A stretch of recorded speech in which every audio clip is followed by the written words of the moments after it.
order. Pledge of allegiance, please stand.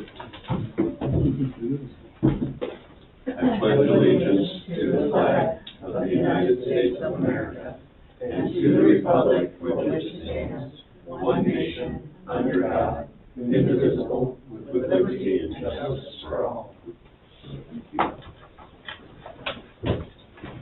Declaration of potential conflicts of interest, Sue. None? Conflicts? None. I don't believe so. And none for me. Public comment. Marty, Yes. come on up. Once Or again, Or stand. if that's okay. I'd Once like it again, to come closer. Mike can't hear too well. I've never been accused of not being able to talk loud. I use my subway voice, Mike. I don't need a subway voice. Okay. Need to be able to Anyway, hear you. I come to you again in desperate asking, fleeing to fix the floor in the women's locker room. It's not a joke. If I need to get a petition, if I need to come with a group of women who swim in the morning, the fact that a floor that gets slippery when it gets wet, and even more slippery when it's soapy, is outlandish. That it was put in a women's shower. In any shower, it's outlandish. We have signs up that say slippery when wet because the little ones who were coming over from the daycare were slipping and falling because they were running around. So we put signs up. Well, the 3-year-old can't read the sign that says slippery when wet.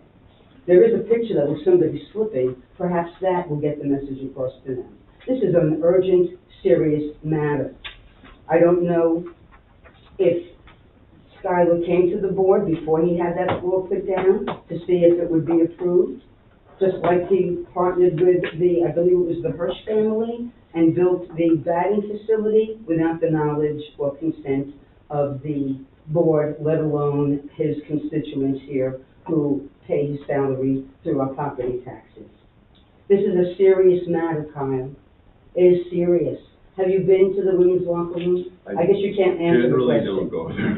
Okay, well, the fact of the matter is you need to pay a visit and see what happens when the floor gets wet, and see what happens when the floor gets slippery. Again, Kate Bulletstedt broke her wrist, slipping and falling in the locker room, and shortly after the floor was put down, a larger woman fell, and 2 weeks later, she died.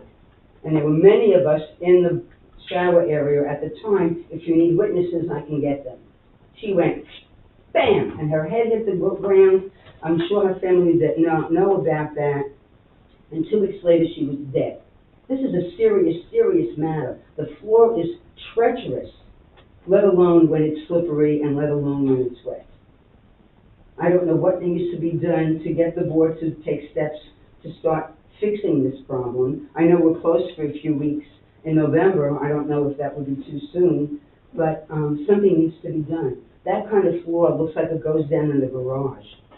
That looks like a floor that goes in the garage to me, but not a women's locker room in the shower. And again, it was irresponsible, to put it lightly, to put that kind of a floor in a shower area where it gets wet and it gets soapy. Thank you. Thanks, Marty. Thanks, Marty. Correspondence. I'm hearing none. Kathleen, are you there? Oh, you are here. Yes. Congratulations. Oh, Kathleen is our Employee of the Month. bravo. Woo-hoo. Well done. Bravo, girl. Well done. So let me read a little story about Kathleen. It won't be bad, don't worry. Kathleen has been serving in the district since 2021. She recently took over the role of Events and Recreation Assistant and has been invaluable helping in both the fitness and event departments. She maintains a host of certifications, decades of experience, and a true purpose to serve all with her style and inclusive practices. She hosts in-person and online classes and workshops and holds a BA in economics from the University of California, Santa Cruz. Thank you, Kathleen, and congrats on this well-deserved award. Thank you.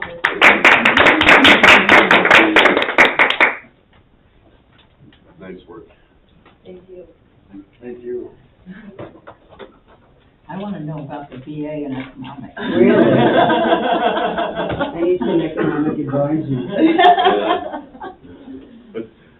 If I may comment, I have known Kathleen several years, and it was really fun to be able to announce to the Chamber of Commerce that she was our Employee of the Month, and a well-deserved applause at that time. And I simply have been involved with her in some capacity for 4 or 5 years at least. Mm-hmm. And I remember I came up to her and I said, I need to know how to do this. Well, she had an answer that was very helpful. And so I just am very grateful that you are part of the team. Thank you. Thank you. Thank you. Let me see, we also have recognition for another employee. We don't have a write-up this month, but perhaps next month we will. But Bonnie Cave, one of our employees in the aquatics section, was recently awarded from the ORPA as a winner in Excellence in Aquatics Program. So we'll get the details on that. Congratulations, Bonnie, he is awesome.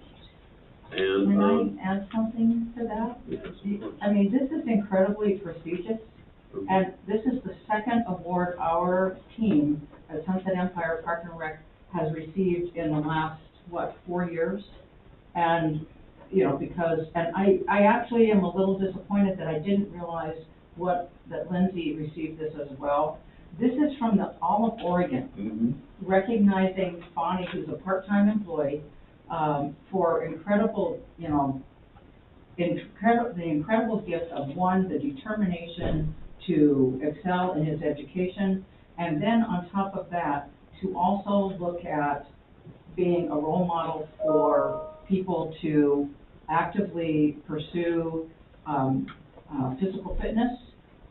He's often, in retirement, he came back because Betty, bless his wonderful wife's heart, said, get out of here, go back to work. And so I'm grateful that with, a positive attitude, he's taken where and what he can, but on top of that, he's chosen to take on bringing all swimmers, all people in the aquatics and the athletic department through Sunset Recreation, Park and Rec, however I just mangled that, together for a monthly activity. And I know we've been trying to get our management staff, Skylar's gone, I think Zoe's gone, I've gone usually, so it's really a testament that he is working to not only promote physical fitness, he's also promoting a team environment. And I can't say enough good things about him. And the fact that Lindsay got this evidently during COVID to help promote keeping the pool open, I didn't know that until today. And I'm just sorry that I didn't recognize the gravity of her award. And so I applaud both of them. Thank you, Sue. Could you write up a little presentation for next month for Bonnie, since you're quite familiar with him? Well, I imagine Miss Schuyler knows better than I can't get out of it now, Sue. I don't know. I do wonder if that's something, do we release like a public press release to? Yeah, I think we will when Bonnie receives his award at the conference in a couple weeks. We get a few more details on why he was selected. I mean, we know from the nomination form why he was selected, but we don't know necessarily why he stood out to those that we're choosing. So I think once we have that, and maybe I think he'll get a plaque or something. That's what Lindsay got when she received the award. So yeah, it's a great honor, and yeah, really proud of Bonnie for all of his work, and also for, I think, one of his coworkers for nominating him. Because if you aren't willing to sing the praises of your coworkers and share their great work, then most of the time some of this doesn't go recognized as it should. Anything else? Nice work, Bonnie. Staff presentation, Savannah, can you keep it to 10 minutes? Oh, yeah. All right. I didn't know if it was gonna be projected or not. Yeah, I got it up here, and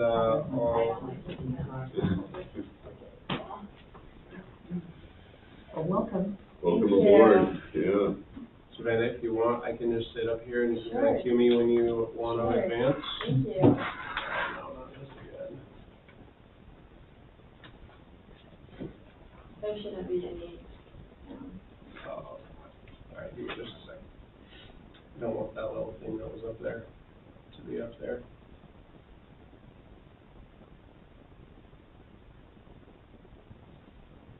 Okay, okay. let's go back. I'm telling you. Hello, I'm Savannah. I can say that. Thank you. I was recently hired as the HR and admin coordinator, and I just kind of gave a very broad overview of myself. So keeping it to 10 minutes, I will speak slightly fast, and I also have kind of a quiet voice, so I'll try to also keep it loud. But I grew up in Eastern Washington. I grew up coming here every summer to Long Beach specifically, and I just really loved the area. So when I graduated with my master's in business, this is the area that I wanted to be in, and I'm really grateful that I found a place and a home, and I'm really excited to be here. I feel very lucky every day, and I go home really happy with my job, which is, I think, a big win in today's climate. Next, please. Just for professional-wise, it's my last 2 years of the Glint, so I got my master's in business from Southern Utah University, and I graduated in December of this last year.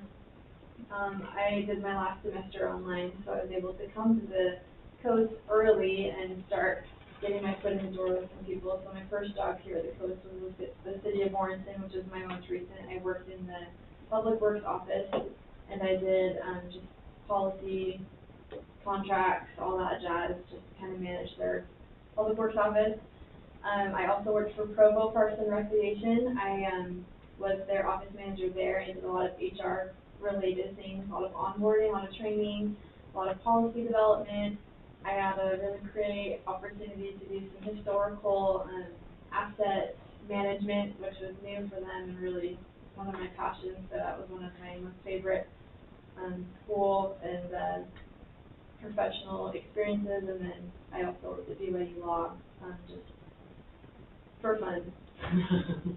I really love people, so I would say my passion is helping people feel like they're being successful in their life. My emphasis in my MBA is leadership and organization, and so I have a really big belief in starting at the grassroots or whatever. I don't know if that's the right word, but starting from the ground up, I guess, when it comes to streamlining processes. You really want to hit the people who are and connect with and manage the things that are happening at that deeper level. Would you change it? Sure. Like I alluded to before, I'm just passionate about people. I really want to help people be successful, and that I think stems most importantly from an environment where people are motivated to do their best. And from what I've seen so far, that is pretty well spot on for what the district does, so I felt really lucky to join. Next, thank you. I will explain each of these. So in the bottom left corner, that's me playing softball. I was on a co-ed team in Utah. I really enjoy it. I play first base and second base, and I would totally love to coach if they needed that, but I have experience with that, but that's one of my passions. Top left one is just the laughing emoji because I like to laugh. It's one of my favorite things, and I felt like you needed to know that. I put flowers in there because I love flowers, but I also just love beautiful things. I like it when my world is aesthetically pleasing. I like to write, which is helpful because I do a lot of that with my job. A lot of reports, a lot of documentation. That's pretty important for HR.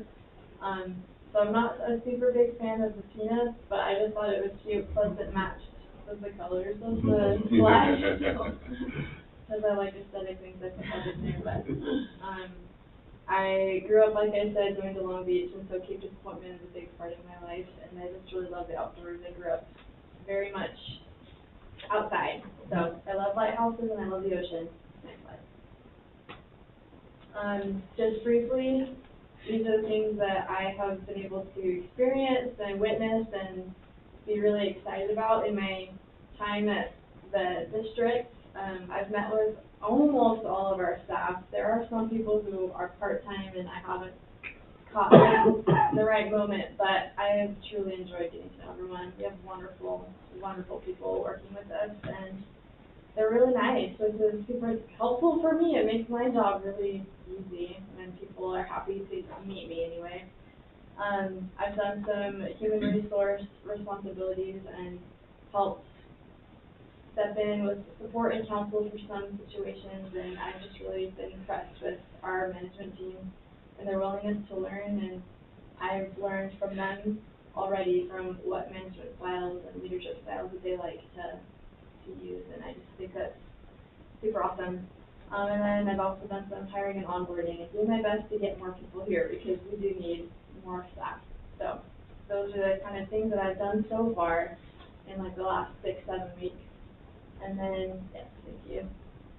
Skylar asked that I kind of outline some of my goals for what I would like to accomplish. And I don't know if this is going to be like a yearly presentation, so I'm happy to let you know how this goes in a year. But my goals are better HR documentation. One thing I've noticed is, well, when I'm doing my reports, there's not really a streamlined kind of document where it has like a template kind of thing. So I felt like that would be really helpful for both myself and our management team when tracking staff concerns, whether it comes to verbal conversations, because those do have to be documented, and also just, you know, corrective conversations and actions, things like that. Just having a streamlined across the board. Obviously, we tailor it to each situation, kind of thing. That way, it's helpful for us to know what we're looking at when we're looking at personnel files and keeping our documents up to date. And then they'll be there when we need them. In addition to that, some streamlined onboarding practices is something that I'm really excited to start and explore. I would like to have some people, well, I would like all of our new staff to like start onboarding with anyone, and I'm not sure exactly what the process has been before, but just in my onboarding, I felt like it's helpful to have a place for people who, when they come, so that they can do their onboarding, get all their paperwork done, and I'm there to help them, but also just so that way any questions arise and we can get it taken care of right away. Because sometimes it's hard to ensure and go back when we need training or when we need paperwork filled out to like track our people down. So I just would prefer to get it taken care of on day one, and we can get them off and running to the duties they've been hired for. And then third, I did mention I am impressed with how our management team leads their people. We have some really great examples of caring leadership, and that is really great to me. And I just want to continue helping build our management team's confidence in themselves and their ability to see and assess and remedy any kind of workplace situations that arise. So making sure things get addressed maybe sooner rather than later, so that way they don't become larger issues in the long term. So those are some small goals, and I know more will come, but those are my for now. Overall, I'm really excited. I feel really honored to have the job. I really love it, and that matters to me. It's important to love what you do, and I didn't expect to be in Parks and Rec, but it just felt so right, and so I'll definitely do my best, and I'm the kind of person who does like to give 100%, so I will do my best to do that. So that's all the slides I have, and I'm going to open up to questions, and I did go very fast, so we can go back to any other slides if you want to review, but I'm happy to answer any questions too about what I do or who I am or what I like. How do you measure success? Oh, that's a good question. I think it depends on each person. But I think overall, if someone feels successful in what they're doing and they have opportunities for growth, I don't know, I guess it would depend on what goals they set for themselves. And that's why I would say it depends on each person. I'm very big on letting people and coaching them to making their own goals for growth and then hold them accountable. Awesome, thank you. Do you have a process for dealing with an employee situation where improvement is needed? Good question, yes. Again, it's tailored to each person just because we're all so different. But, the number one thing for me is just knowing as much as I can. You don't know what you don't know, and obviously, when something comes to HR, it's very heated, I feel like. It's very, pressing, and it's an emergency in the first few percent. And so knowing kind of all aspects is kind of my first step. So processing a staff improvement would first start with a staff improvement plan, or just working with someone who's being difficult, starts with understanding all sides of what's happening, and then meeting with that person and just seeing where they're at. It also involves having kind of tough conversations sometimes, because I don't think most people, I mean, there are some people who definitely don't do their best, but I do like to operate under the mentality that most people are doing their best, and so sometimes it's hard to have like a wake-up call or feel like you're being accosted with a need for improvement. So I try to be pretty delicate with those conversations, but I believe that clarity is kindness in the end. So being clear with what the issue is and then how we can fix it is always my priority. Thank you. Do you think you can, develop modes of outreach to help fill some of the gaps in the hiring that is needed for different departments such as lifeguards? Yes. Yes, that is one of my priorities, and that's what keeps me up at night right now. I'm just kidding. I've seen some success in using hiring platforms, and I know that in the interim between the position being vacant and filled, it's hard to fill when you don't have someone in there. And so I know that there has been a lot more success since we're using like Indeed and things like that, but for lifeguards specifically, I've had some ideas of going to the community college, things like that. So I'm pretty open to doing canvassing and chatting with schools and doing fairs and things like that. I'm totally happy to meet people. How about the Tongue Point being closed?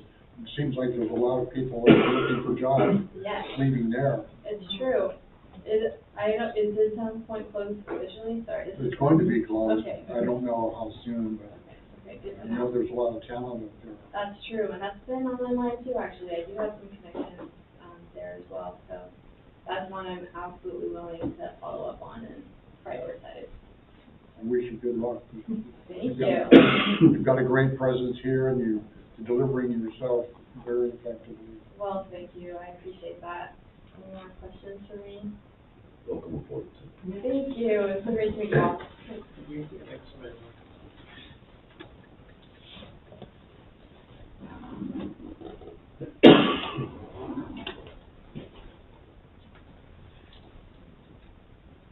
Okay, approval of board meeting minutes, August 26th. You don't have to feel like you guys have to stay, except for Isaiah, I guess. He usually stays, but Savannah, if you want to get to your evening, everyone should know that Savannah was in SDAO board and admin training today in Astoria from 9 to 3. 4. 9 to 4. So It was today? it was today. The Astoria one was today.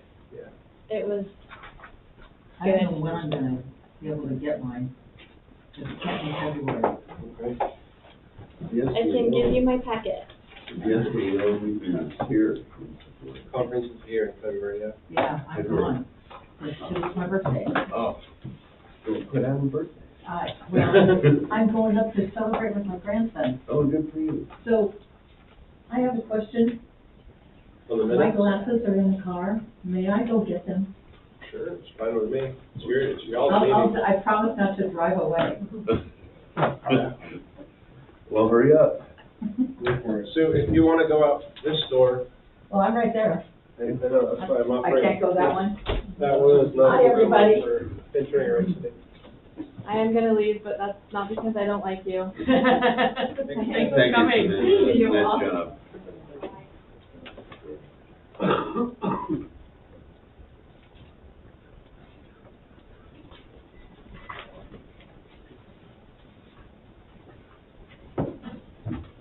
You were at the meeting for the 26th. I wasn't at the 11th, the meeting on the 11th. The 11th. But you were there for the 26th. Yes. Interesting, the Microsoft Authenticator won't authenticate you if you're outside the country. Oh, really? So you couldn't check your? I couldn't get check on my your email district at all. email? That's funny. You're probably one of the only people from our, network that's tried that, Kyle, so kudos to you. What'd you try to do? I tried to access our network from, the Middle East. Didn't work so well. Okay, so, Thank we you. are at, our minutes of first of our public hearing. We have 2 minutes. We have a public hearing minutes and board minutes, right, for the 26th. So I, lumped them into one category based on training I've received. I think that that's acceptable. However, Kyle, this might be, news to you. We had to have a public meeting while you were gone. I heard that. Yeah. And, between Celeste and Sue, they ran the meeting. Celeste was there virtually, but Sue was the in-person, I have the gavel. board gavel holder. Don't let that go to my head. Yeah, there's 2 sets of minutes for you to improve. The hearing and the board meeting are kind of lumped into one approval. I think I'd like to. If you want to do separate, separately, that's fine. Because one is a hearing. Sure. So first is the public hearing on August 26th, which included just an ever so slight, public comment, because Marty was unable to stay. So, I'll seek a motion to approve the public hearing, Well, September 26th, I August wanted 26th. I wanted to ask something that may actually be appropriate for today's meeting. Under my board comment, it says, Sue's very active in, basically going into the showers. And I don't know if very is the right word. I'm in there 5 days a week. So I wondered if that should be changed from very active to more. Where are you? So under my board comment, so it's on page, whatever that is. Are you on the September one? No, I'm on the first group. First group? That's not in the public hearing. It says it's, Very active in that space. So you just want to remove the word very? I was, yeah, at least that. Okay. Because I'm in there 5 days a week. I don't know if maybe it should be parentheses 5 days a week. Does The point is, very add to the word active that much? well, the really? thing that bothers me is, well, not bothers me, I wish, Marty had stayed because I did research, but I have been, my time in that area, since changes were made, I have not had any slipping, I've not had any tripping, and so I don't know if very active is fair. How about if we just say active in that space? I mean, I think that's fine. I mean, I want it to reflect that I am in that space. Okay, so that will be a question for when we talk about the board minutes of the 26th. Right now, we're just looking at the public hearing minutes for the 26th. Well, We did 2 meetings on that. right, aren't we doing the 11th No, we're doing the separate? August 26th, and then we'll do the 11th separate. Okay, so we're doing 3 Uh, reviews? Yes, August Oh, 26th, I public apologize. hearing. I thought we were doing the 1 day. I'd like to make a motion that we approve the public hearing minutes for August 26th. Is there a second? I'll second. All in favor, Sue, Aye. Aye? Celeste, Aye. Mike, Kyle, aye. Passes unanimously. Okay, now the board meeting minutes for the 26th. Is there a motion? I'd like to make, I move that we accept the minutes, for the board meeting for August 26th with Sue's amendment. I'll second that. So we have a motion and a second. All in favor, or Sue, Aye. Celeste, Aye? Michael, Aye. and Kyle, aye. Motion carries. So finally, the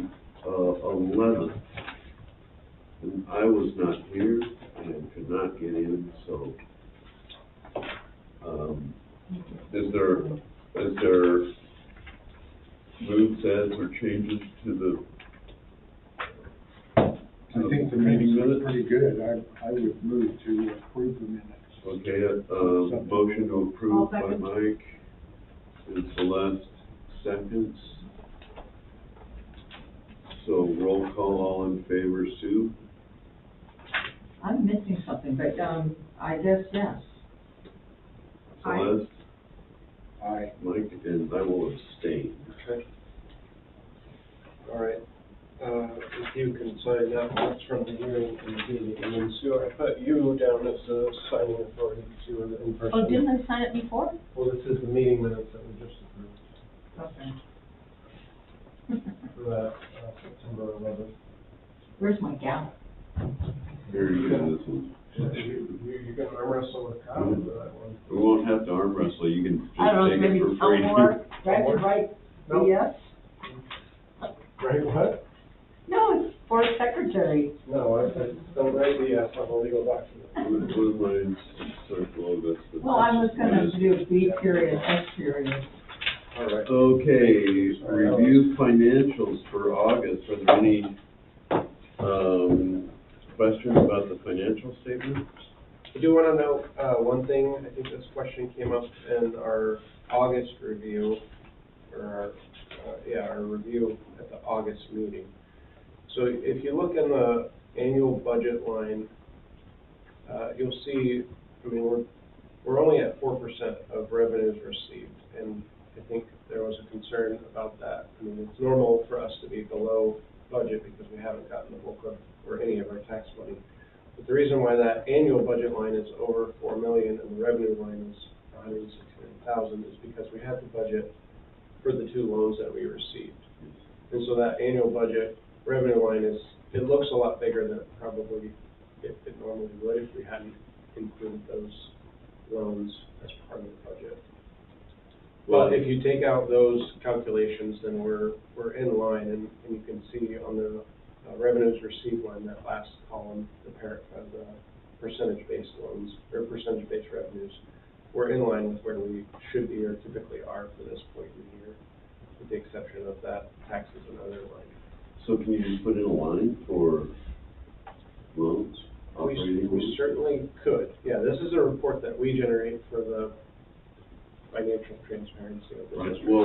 well, what I look at, I compare the budget Mhm. to the expenses. Yeah.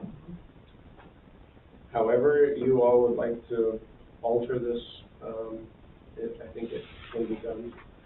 I think I shared last month that we may not have Chris present at our meetings because he has another kind of commitment within his family this time of night, but I will be happy to relay information back and he can watch, or we could find another time to alter this report.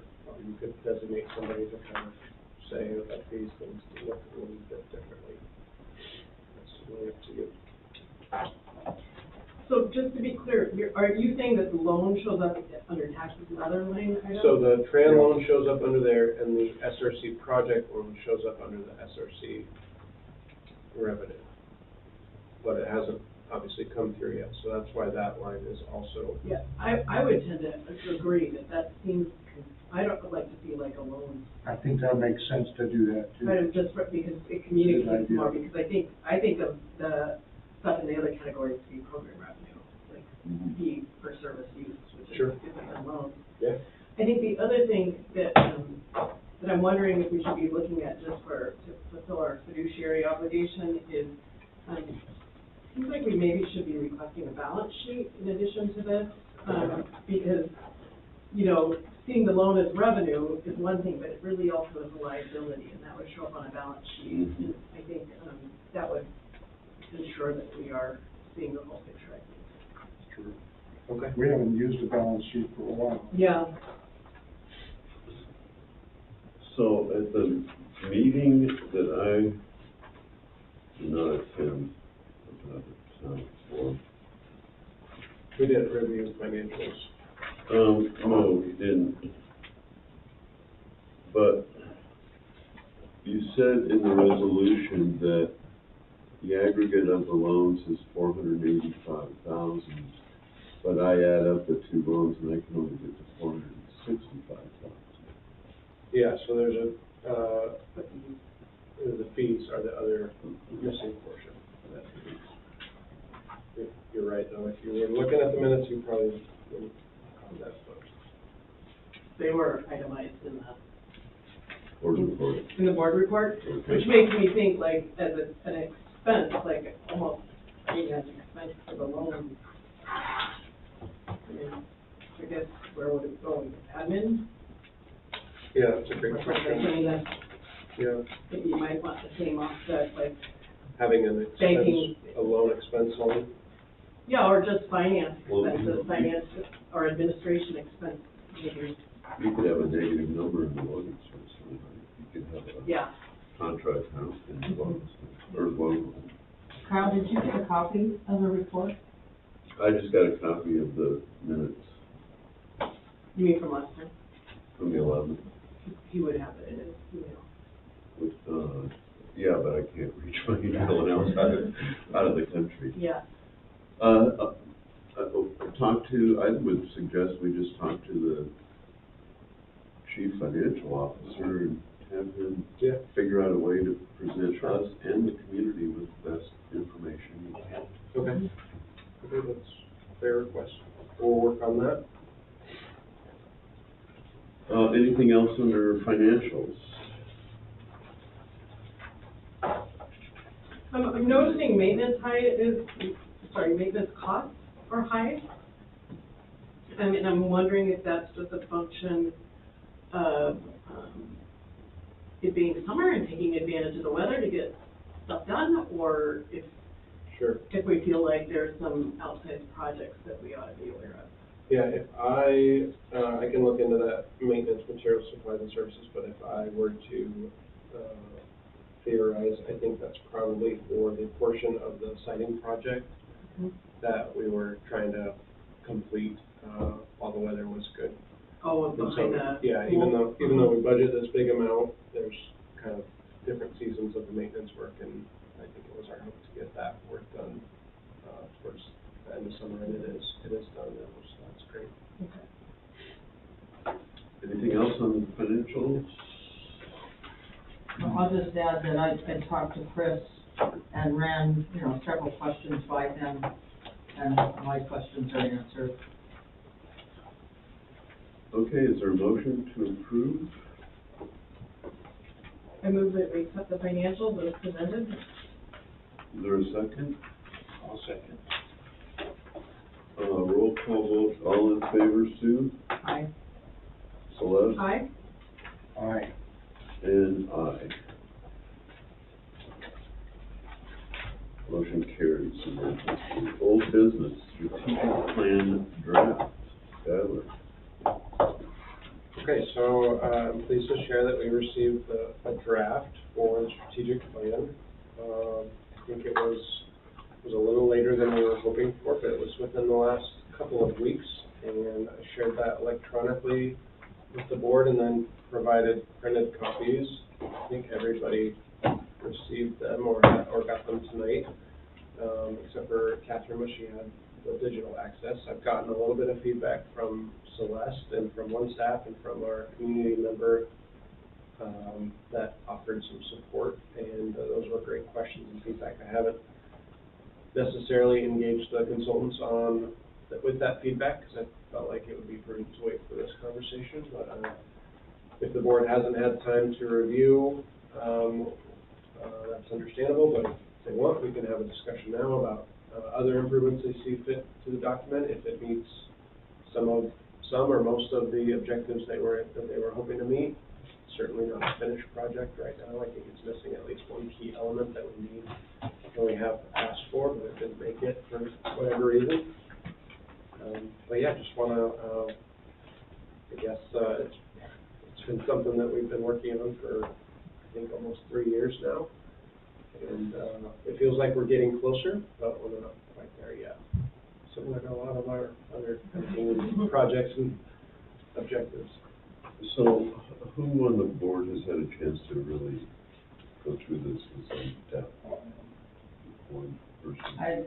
I've looked at I finally came in and had Darren help me, because I couldn't get all the way over to Skylar. I mean, I'm gonna say that I'm grateful for one, our names are all spelled right. I'm grateful that the pictures are all of Seaside. I think those are low bar comments, because I'm still asking, and Darren actually had a good idea, put it in ChatGPT or whatever that is, and see what comes out, because I still see redundancy. I fell asleep twice trying to get through the executive summary. I think that's pretty poor. And I mean, I've got notes again, just like normal. I'd like to know, and I was really impressed. I wrote, Sunset Empire Park and Recreation District, it's spelled and used once, one way, so they haven't gone through and altered that. But we got into census tracts with no definition, nothing that describes this for the reader. And I actually wrote, who are the audience? If it's the public, this is still too much. And there's a run-on sentence on page 4, that's 4.5 lines, and they don't even describe what NRPA is, so it should be 5 lines. I mean, I'm sorry, that should be 3 sentences. And I found redundancy, and I texted Skylar with, are you busy? And then I was like, I don't know where to start, because I know this is better, but it's still, and like I said, Darren mentioned ChatGPT. That sounds like an AI thing that maybe is potentially helpful, because this isn't something I give to the public. Celeste? Yeah, so I feel like it's better. I really appreciated whoever the person is that revised the outline of things. I think it's a stronger outline to follow.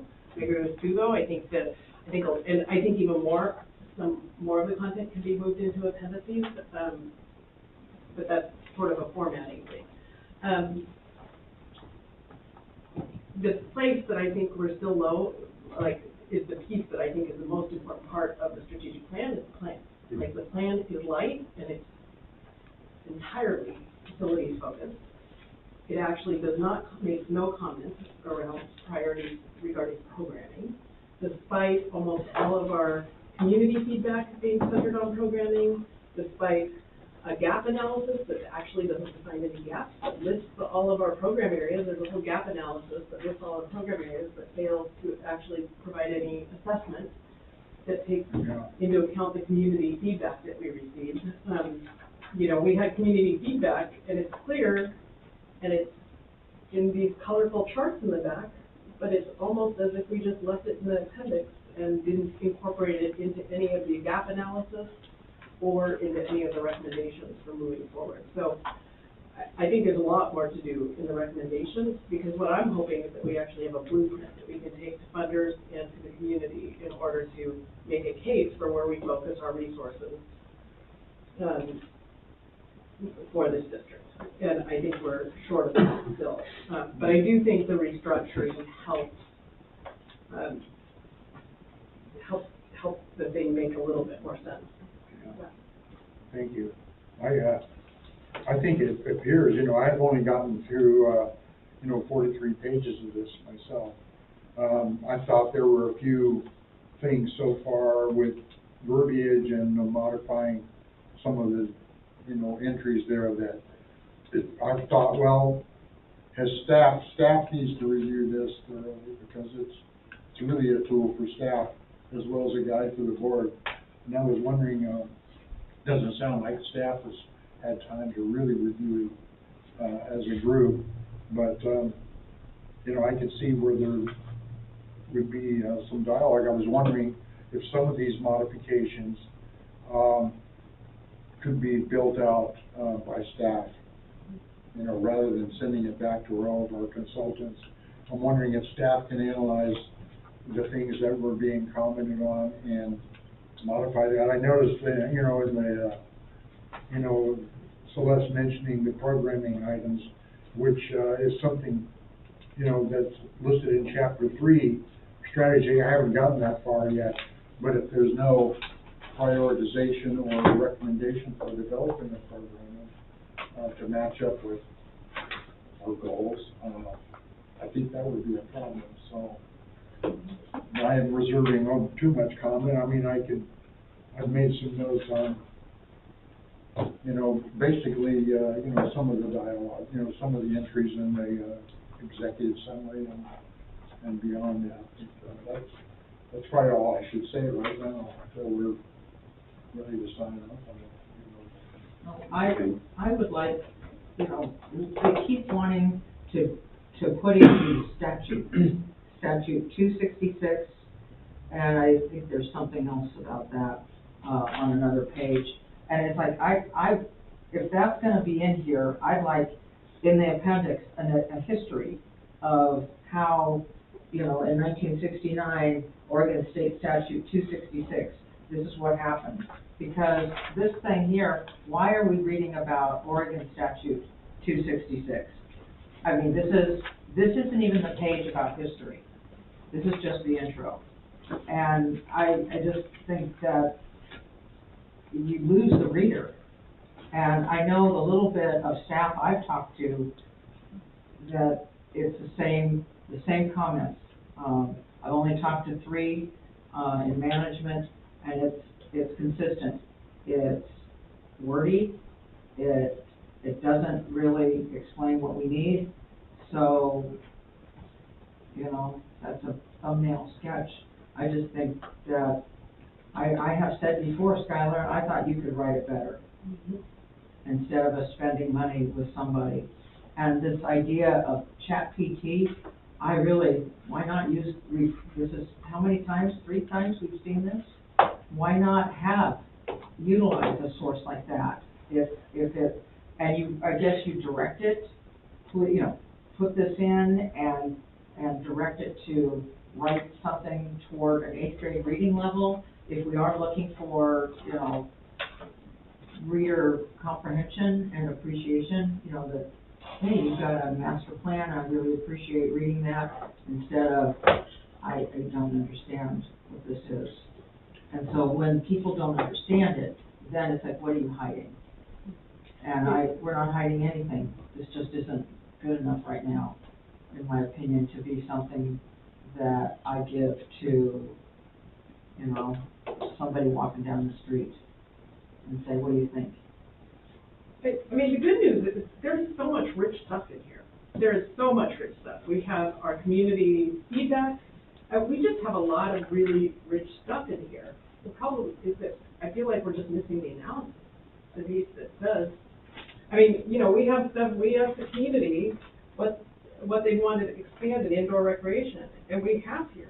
It's very clear that fitness and wellness sessions, although it's cut off because you can't see all the text of what the recommendations are, but it lists it here. It's a gem of information about what our community said, yet we have no plan for increasing fitness and wellness programming. That isn't included in the plan. We only address the facilities.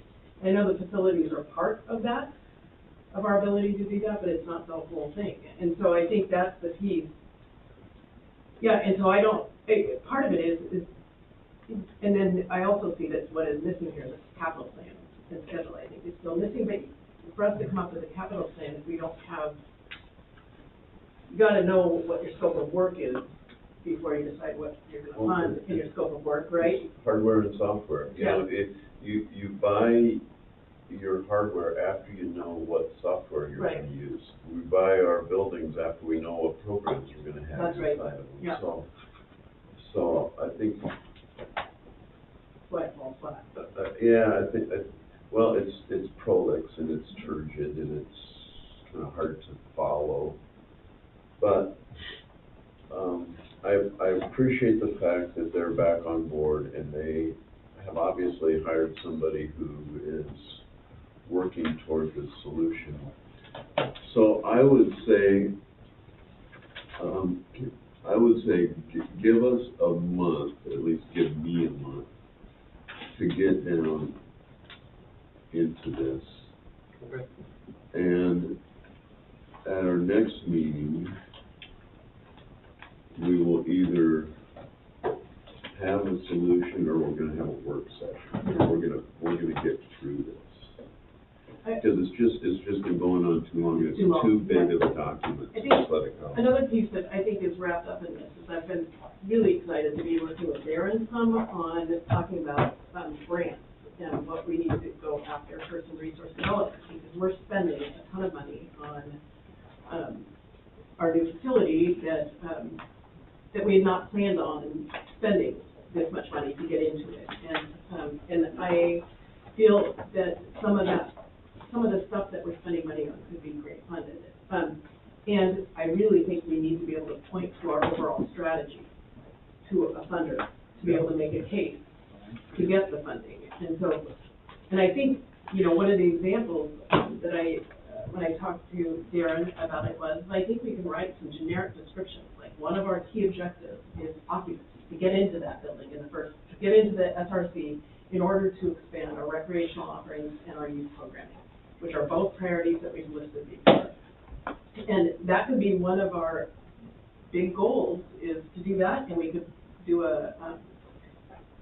just an educated guess on what it's going to cost us to get there. Maybe it's $400,000, maybe it's $600,000, whatever. We come up with a number,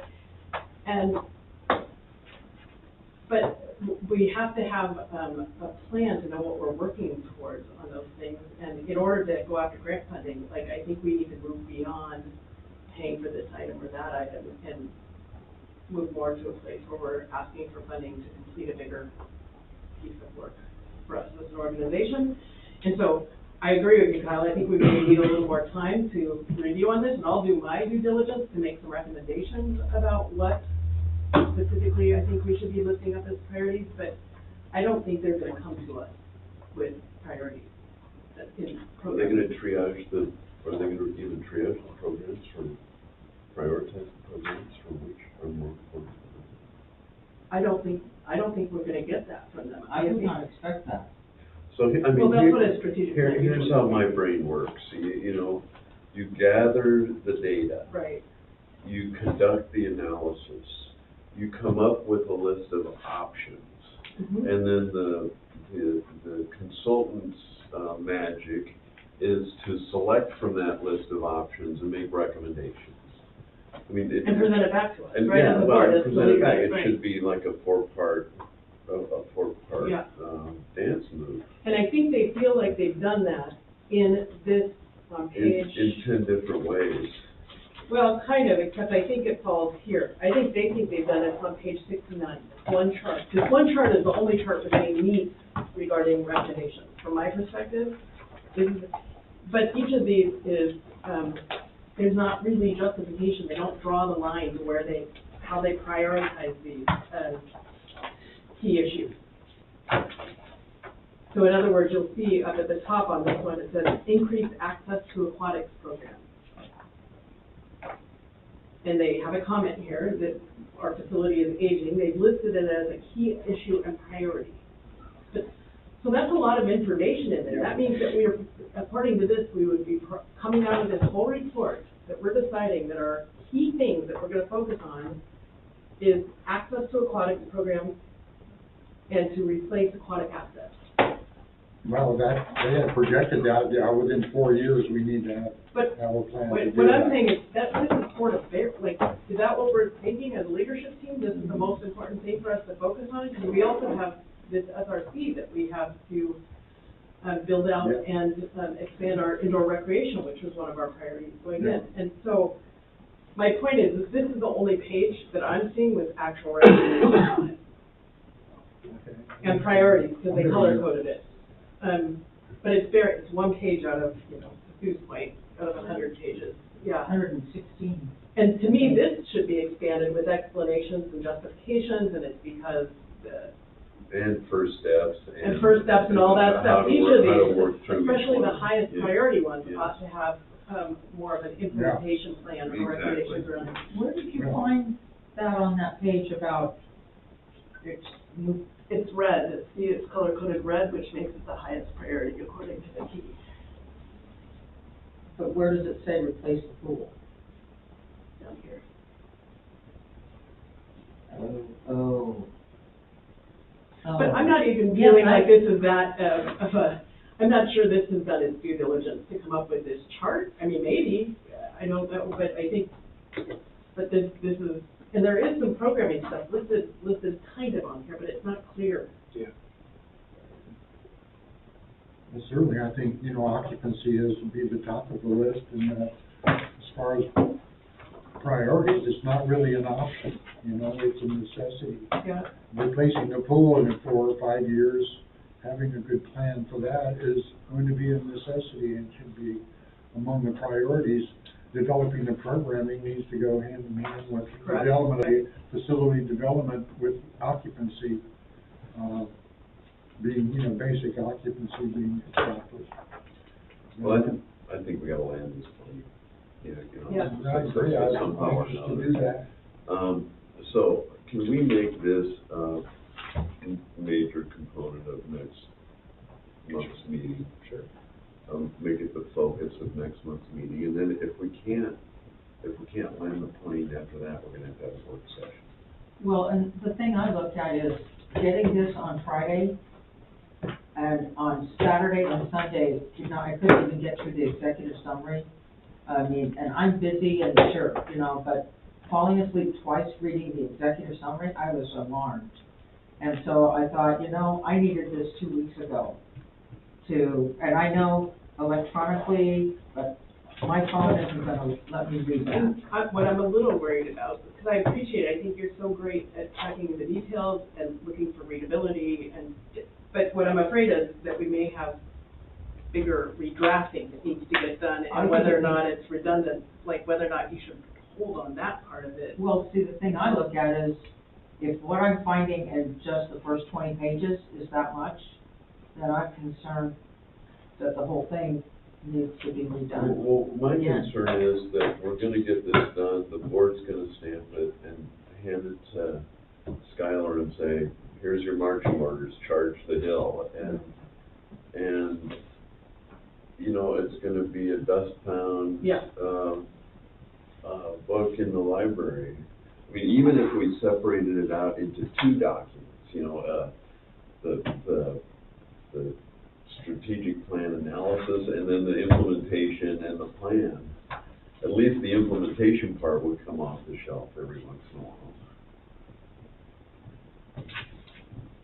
Skylar, do you have any comments? Any more comments before we move on? Oh, can I be for, I'm just wondering, it's interesting, because page 6 lists all the level of service recommendations that they're making, but then they're not in the document.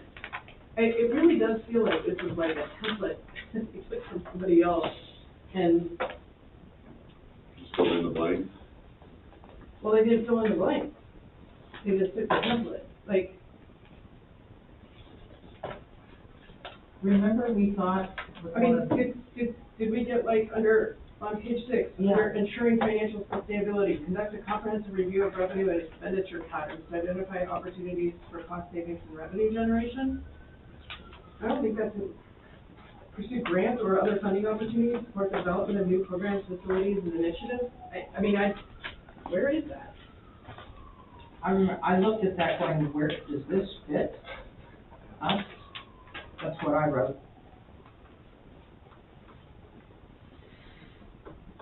Thank you, Celeste. Anything else? It just felt like, remember we used to say, we were saying before, it's like you've written something, and I don't know which page I wrote. You said it, here's number 1, here's you repeated it again, and here's number 3, on the same page. 3, you repeated the same information. Yeah. And so that just needs to stop.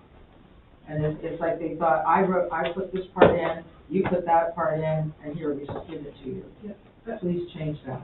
I have another question too about this, is just from a fiscal standpoint, like, I will not be happy if we're continuing to pay for this as a service.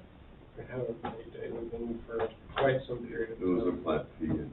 There's a flat fee. Yeah, I think, I want us, I can look, Celeste, but I think the contract we pay at half, either upfront or at some period already, and then there's probably another payment that is waiting Yeah, until I completion. mean, this is, worked with a lot of contractors. This is not a strong strategic plan. Yeah. Like I said, there's lots of good data. I'm happy with the other stuff, the background information, but the actual analysis and plan part of it is woefully inadequate.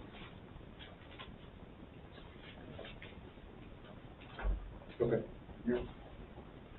All right, so are you suggesting, Kyle, and the board, that it should be continue as a chunk of our agenda under old business, or do you even want to, I guess, call it out in a special way? Well, I think we should just call it out next month. I mean, we've been struggling with this for a long time, and it's not our fault necessarily, but, I mean, I remember just getting it, was it before Christmas last year?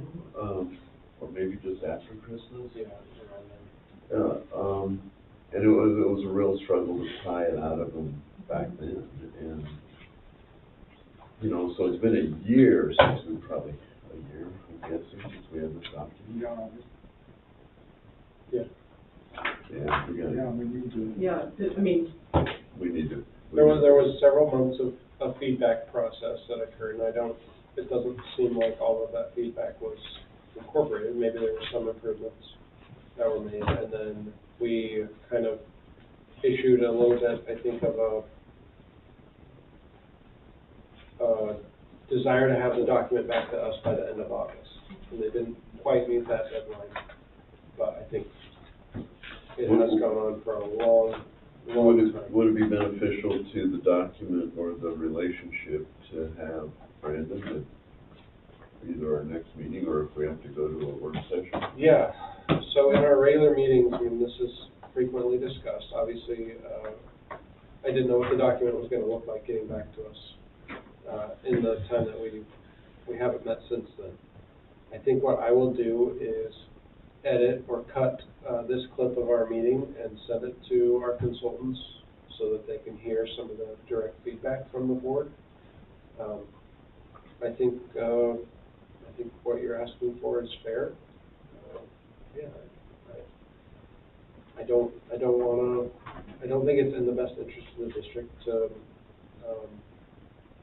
support a project that doesn't meet all of our needs. And we're investing significant amount of resources, and this is, like we've talked about, this is our first plan of this nature, and the first plan that we've had since we've had multiple facilities and an opportunity to really expand programming and our level of service in a really thoughtful and constructive way that's best.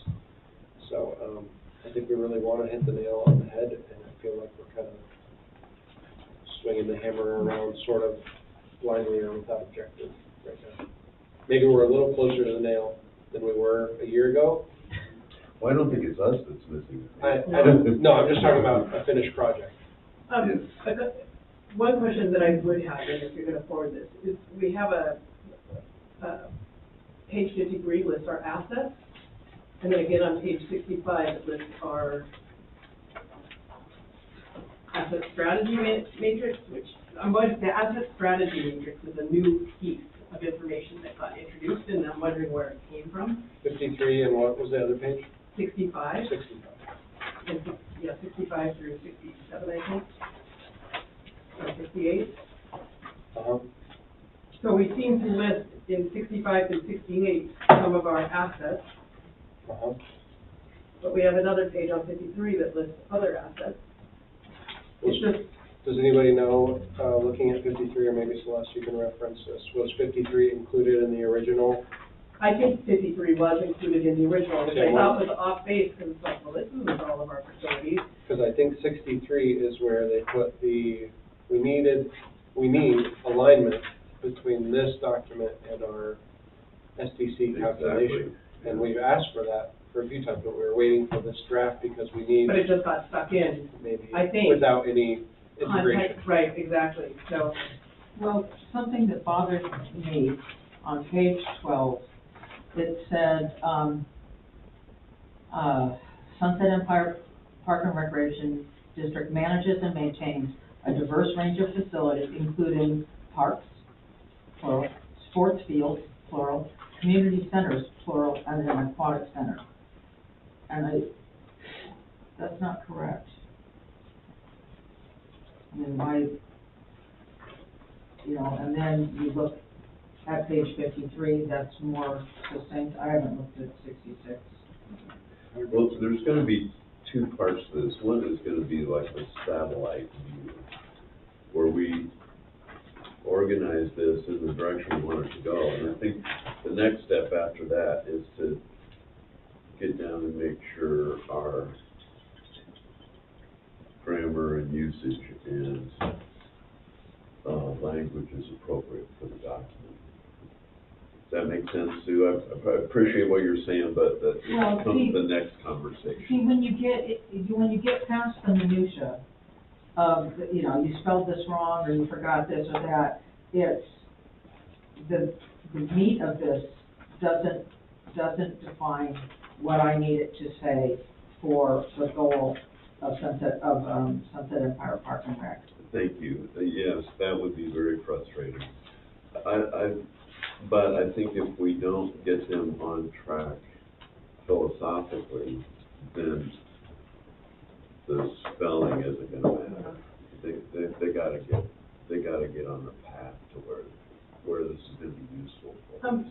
I'm just noticing something that I don't think I noticed. I don't know if it's in my PDF or not, but I just noticed at the very end, there are some new pages of plan level of service, and it says chapter 1. Yeah, I'm confused about that part too. And then it shows this chart again. Oh, that's why. And the chart is again listed in, yeah. And then that's the end of the, But it doesn't make any sense. So I think that's maybe a result of somebody shifting around the pages to get to the new outline, but that's what I would assume, but unless somebody realized that there's no, I would just like, so Kyle certainly refer to what you think if we need to have a separate meeting on it, but there is a place, I mean, if there was for a construction contract, I'd pull the contract. Yeah, chapter 2, what's it doing? Yeah, I wouldn't sign the Yeah. contract and have this in. See, So- I don't understand, because this is information we shared before. So, right now, we're on a path to discuss this as a board. Next meeting, if there's a hill we can't get over, then we're gonna have to do it in a work session. And if Brandon needs to be there for the work session, that's between you and Brandon. okay. He's gonna be taking some headshots because the board is obviously frustrated. So that's October 21st. And it makes it, I just want to say, it makes it difficult because I've been so appreciative of their work to move us over the finish line on the SRC and to move us towards occupancy. That is clearly their area of expertise. It simply seems that it's flat failure to me, that this is not their, Yeah. this is Well, not their, I think as I've shared before, I think the challenge with this particular project is it's either, I can't remember if they were the bidder and they're subcontracting it out to the sports facility advisory or if it's vice versa. But I agree that I don't think the customer service level has been great. well, if that's the case, maybe it's best just to move on and hire a consultant with remaining funds to pull it all together. Does SDAO do this sort of work? Not that I know of, but I'm sure they have a list of, I mean, They do have a list of consultants. This proposal was not the only one that we received. We received three or four others. And we chose them because of the alignment that they would have with our other projects and efforts. And this same duo partnership had bid on and successfully won the bid for the highest and best use plan for the SRC. And I don't remember having these same issues during that plan. I felt like that plan was delivered on time, it was well executed, it had the information that we were looking for. It was, in a lot of ways, a simpler plan, but I think we thought of that as being a precursor, an easy precursor for this partnership to deliver another project for us in the same way, and that just hasn't happened. Did it lose some staff? The Sports Really? Facilities Advisory Company did lose some staff, including the one person who was really our direct project manager, Susie. She was one of the people that had come. Right. I remember her. But I would offer up that I think that Portland State University, the folks that came in that do some consultancy around, I can't remember exactly, yeah, I but know. I know they you're seem talking like they could be a crew that would have, Under good governance. Yeah. that would have some, and lead us through a process. Like, I think part of it, I was expecting there to be some conversation with the board, like, here are the options, Sure. and we could do this, and what one's first, and like to have, and here's what the community said, and here's what the staff said, and how do we want to move forward, and having some discussion, because I expected that to happen in a strategic planning process. It feels like the Portland folks could, because again, there's enough, we don't need to do any more background information. There's plenty of background information here to put a plan together for a good consultant. It's funny that you brought them up, because they're one of the many kind of entities that's waiting for this plan to be complete Right. in order to move a different effort, but a related effort to hopefully discuss or put a plan together to expand the district boundaries. That's what that group was working on. So, And they were waiting, we all were kind of waiting for this to get done as being sort of a catalyst for some of those other efforts, including grants and that. but that's why this is so important, because this is a foundation to build all that other stuff on to. Is a month too long? So, I mean, we're talking October 21st for our next board meeting. Is that too long? I don't think it is. I mean, it may be for the board, but for staff's perspective, I mean, a month goes by in between these meetings really quickly. And considering some other challenges that we're working through, I mean, this is an important piece of dinner on my plate, but it's not the only piece. It's not the biggest piece probably of things that we're working on. So if the board wants to meet before then and even have a workshop, but I'm okay with meeting and making this a good part of our October meeting, if you will. There's going to be multiple conversations regarding this feedback that I've already gotten, and maybe I'll have some clarity on moving forward, or maybe some changes that have been discussed here with our consultants before then.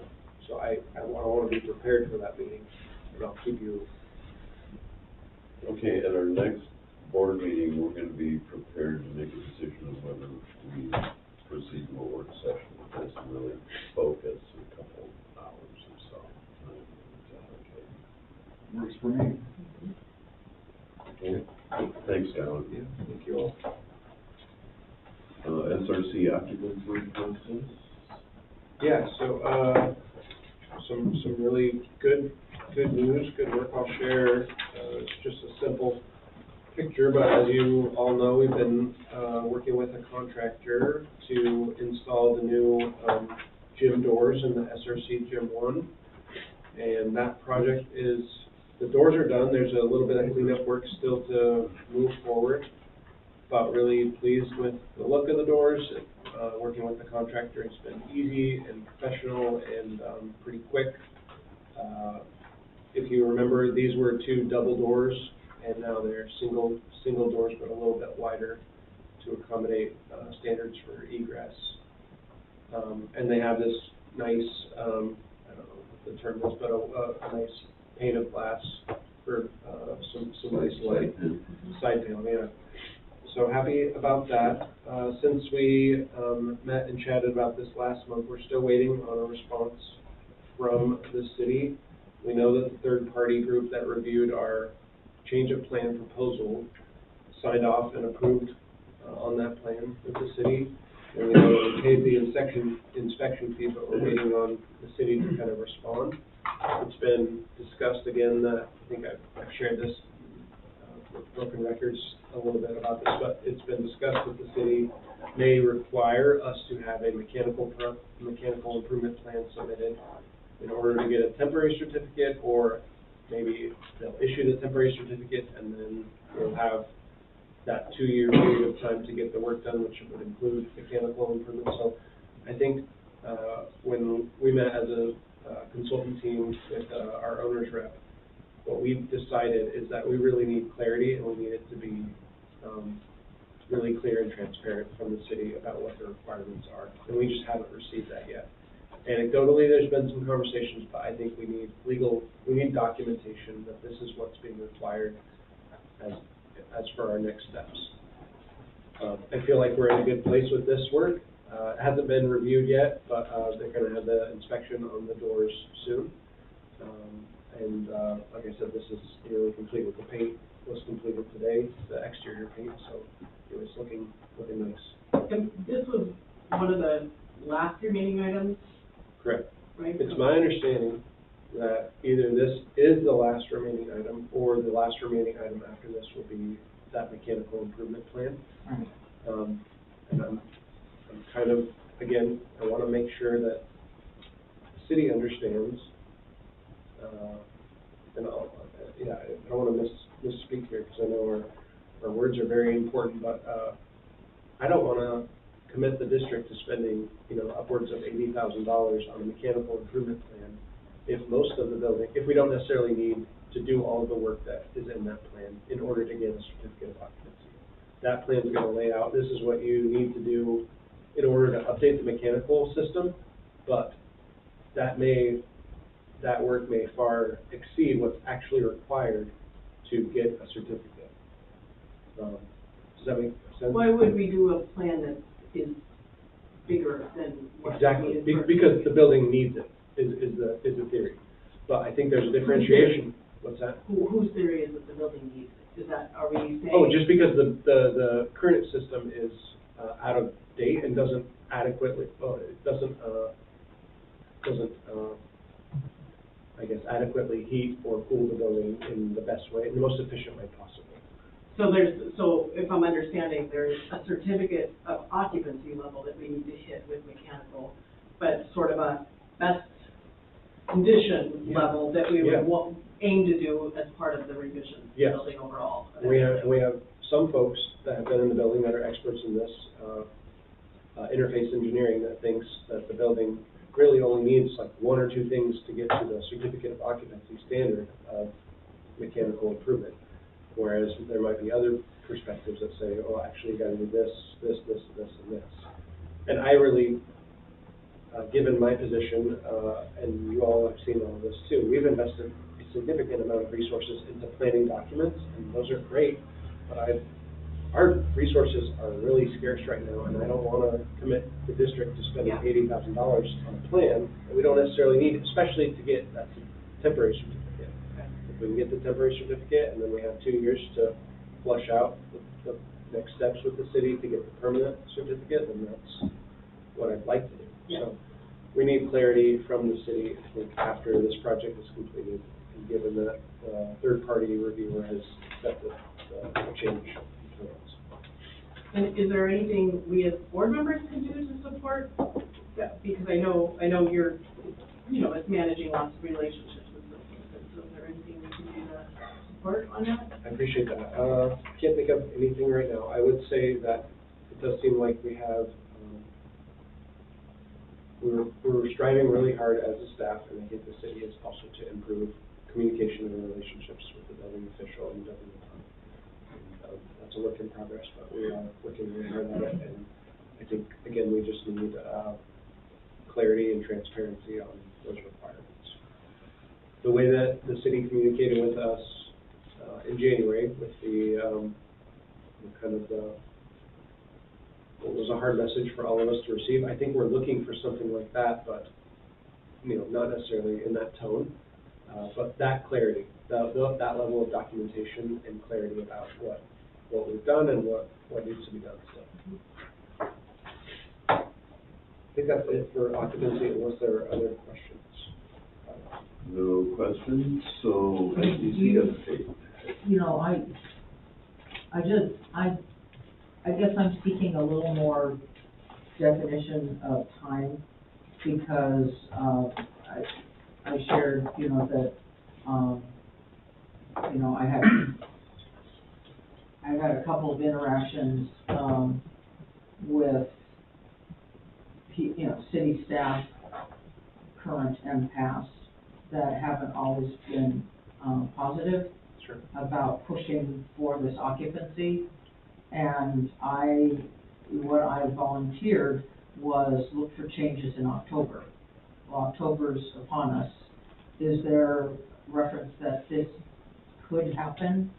If we don't need to jump through different hoops for this $80,000 mechanical plan right now, is there a chance that we would have this, we would meet their requirements to have that certificate in October? It's my understanding that the door project, like I said, was either the last or the second to last Right. requirement that we would be asked to complete to obtain a temporary certificate of occupancy. So if the city decides that we have to do the mechanical plan before we can get a temporary certificate of occupancy, then that would be one last thing that we would need to complete. And from what our consultants have shared with us, that would be a 2 to 4 week process, and then a time of at least 2 weeks for the city to review that plan. However, like I said, if there's an opportunity for us to obtain the temporary certificate of occupancy without the plan, then I think that once this work has been approved, we've completed all of the requirements, and we could obtain a temporary certificate of occupancy very, very quickly. So I don't want to say that the end of October is a for sure thing. I mean, honestly, if the city decided to come look at the doors on Friday and that work was through and they inspected it and approved it and they decided that we didn't have to do the plan right now, or we just had to do it by the end of those 2 years, then they could get us a temporary certificate of occupancy at that point.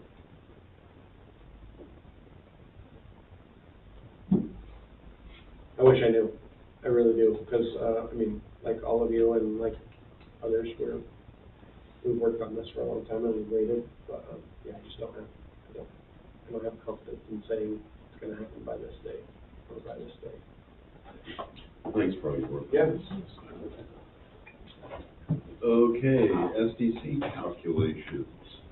Okay, so this has been actually kind of fun to work through.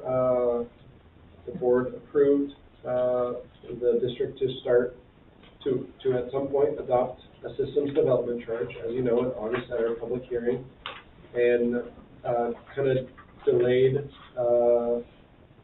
setting the SDC based on the information that they had, and asked for some kind of clarity. On that same timeline, though, we got a question from what I would say is somebody that seemed to have some insight into this, and he was wondering how we came up with that number of the 86,000 lodging units in the district, in the county. And that number we figured out was a miscalculation.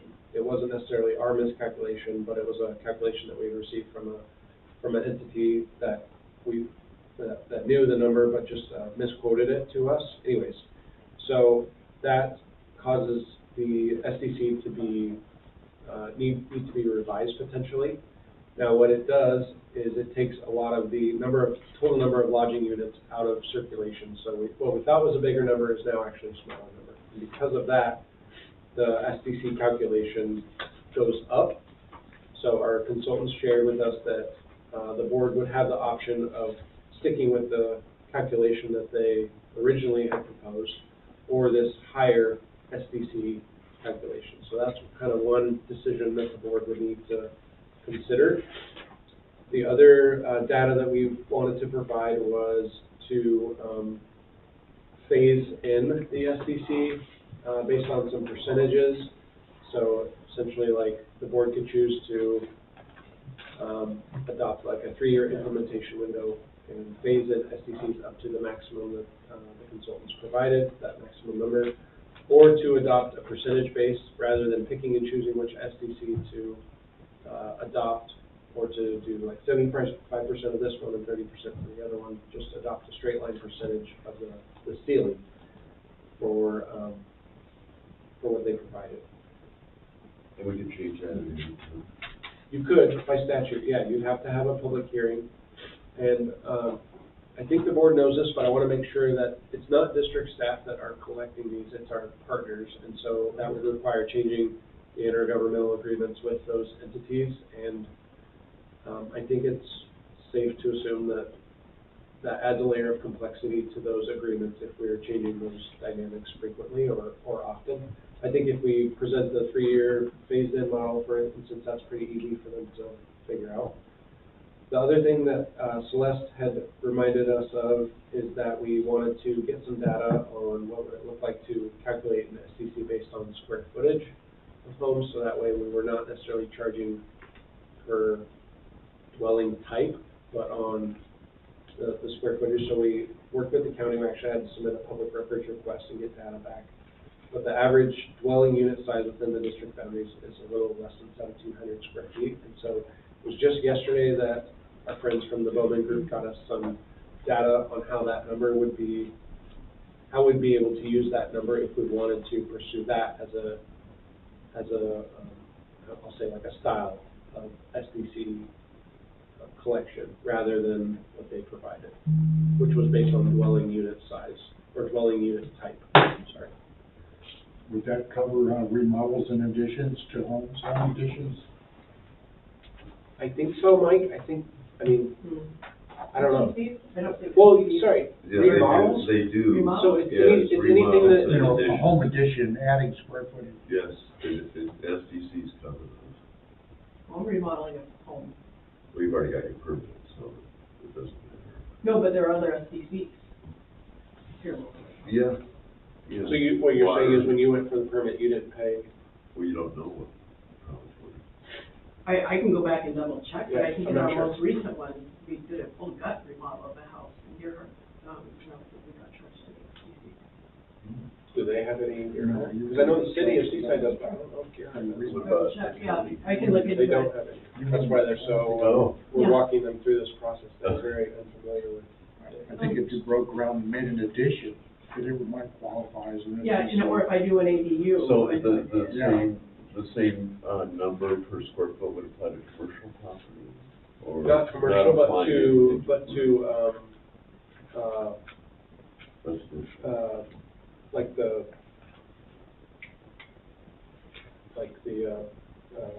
vacation houses though. It would, yeah. Vacation. Yeah. I just want to clarify, just for the record, just because I think you meant this, but just so that it's clear in this record, that our vote last time was to vote that we would enact SDCs, but we requested further time and information to determine the actual figures and the phasing in process, right? So we didn't give permission for the staff to go ahead and implement. Oh, no, we haven't, Okay, we haven't just wanna taken make any sure, okay. steps. This is all, Got it. yeah, and Yeah. Actually, I haven't even considered, haven't even had any prolonged conversations with our partners in collecting, because I think I'd like to get our rates, I guess, set, and then move forward with them on the timeline that the board decides. So, I did a little research on this just because I was pretty vocal about this previously, and I found, and actually have, and I'd be happy to share it. I didn't want to share it outside this meeting, because I wanted it to be part of public record, but I've actually prepared a brief that talks about alternate methods, alternate approaches to achieving equity. And as it would be that, State of Oregon conducted an SEC study and has a draft report available from 2022. It's called Oregon System Development Charges. It's a public review draft that's available, and it talks specifically about tiered approaches, which I thought was helpful, and it also contains examples, both in Tualatin Hills and the city of Eugene, around using tiered examples. So examples of their schedule, and I'll just summarize, is that one approach would be for homes under 1,000 square feet, that you do 60% of the base SDC. And that for homes between 1,000 and 2,000 square feet, it would be 100% of the base SDC, and so on and so forth. And so this is a recommendation, and it's in a document that exists for Oregon. So, And the theory is the larger the house, the more users in the house that would be impacted by yeah, they say, operation. they recognize that a flat fee can be inequitable, since a small modest home often pays the same as a large luxury home, even though the latter generally places greater demand on the infrastructure. So that's what the report found. So, which was sort of the case that when we were talking to the consultants, that was the case at least that I was trying to make around. Did you sort of feel, here. sorry, did you feel like they were, our consultants at least, were supportive of that of adopting a structure like that, or did you feel like they were? Because I know they kind of, I would say, frowned on some of the strategies that we had thrown out there as the option. But I'm not sure if this one necessarily was frowned on, or if they were like, yeah, you could do that, and that's. Yeah, I don't know, and I don't want to make Yeah, assumptions okay. about it, but it felt like they had their way of doing it, and that they thought it should be straight across. Yeah. By the dwelling type. Yeah. I, out of my own curiosity, I wanted to know if somebody else, Yeah. was I the only one thinking that was, we had a couple people here, I think, Kylie, you said something about this too. I mean, I think we have people here that were worried about, fiscal inequity, if you will, to some of our lower, Yeah, I think the thing that really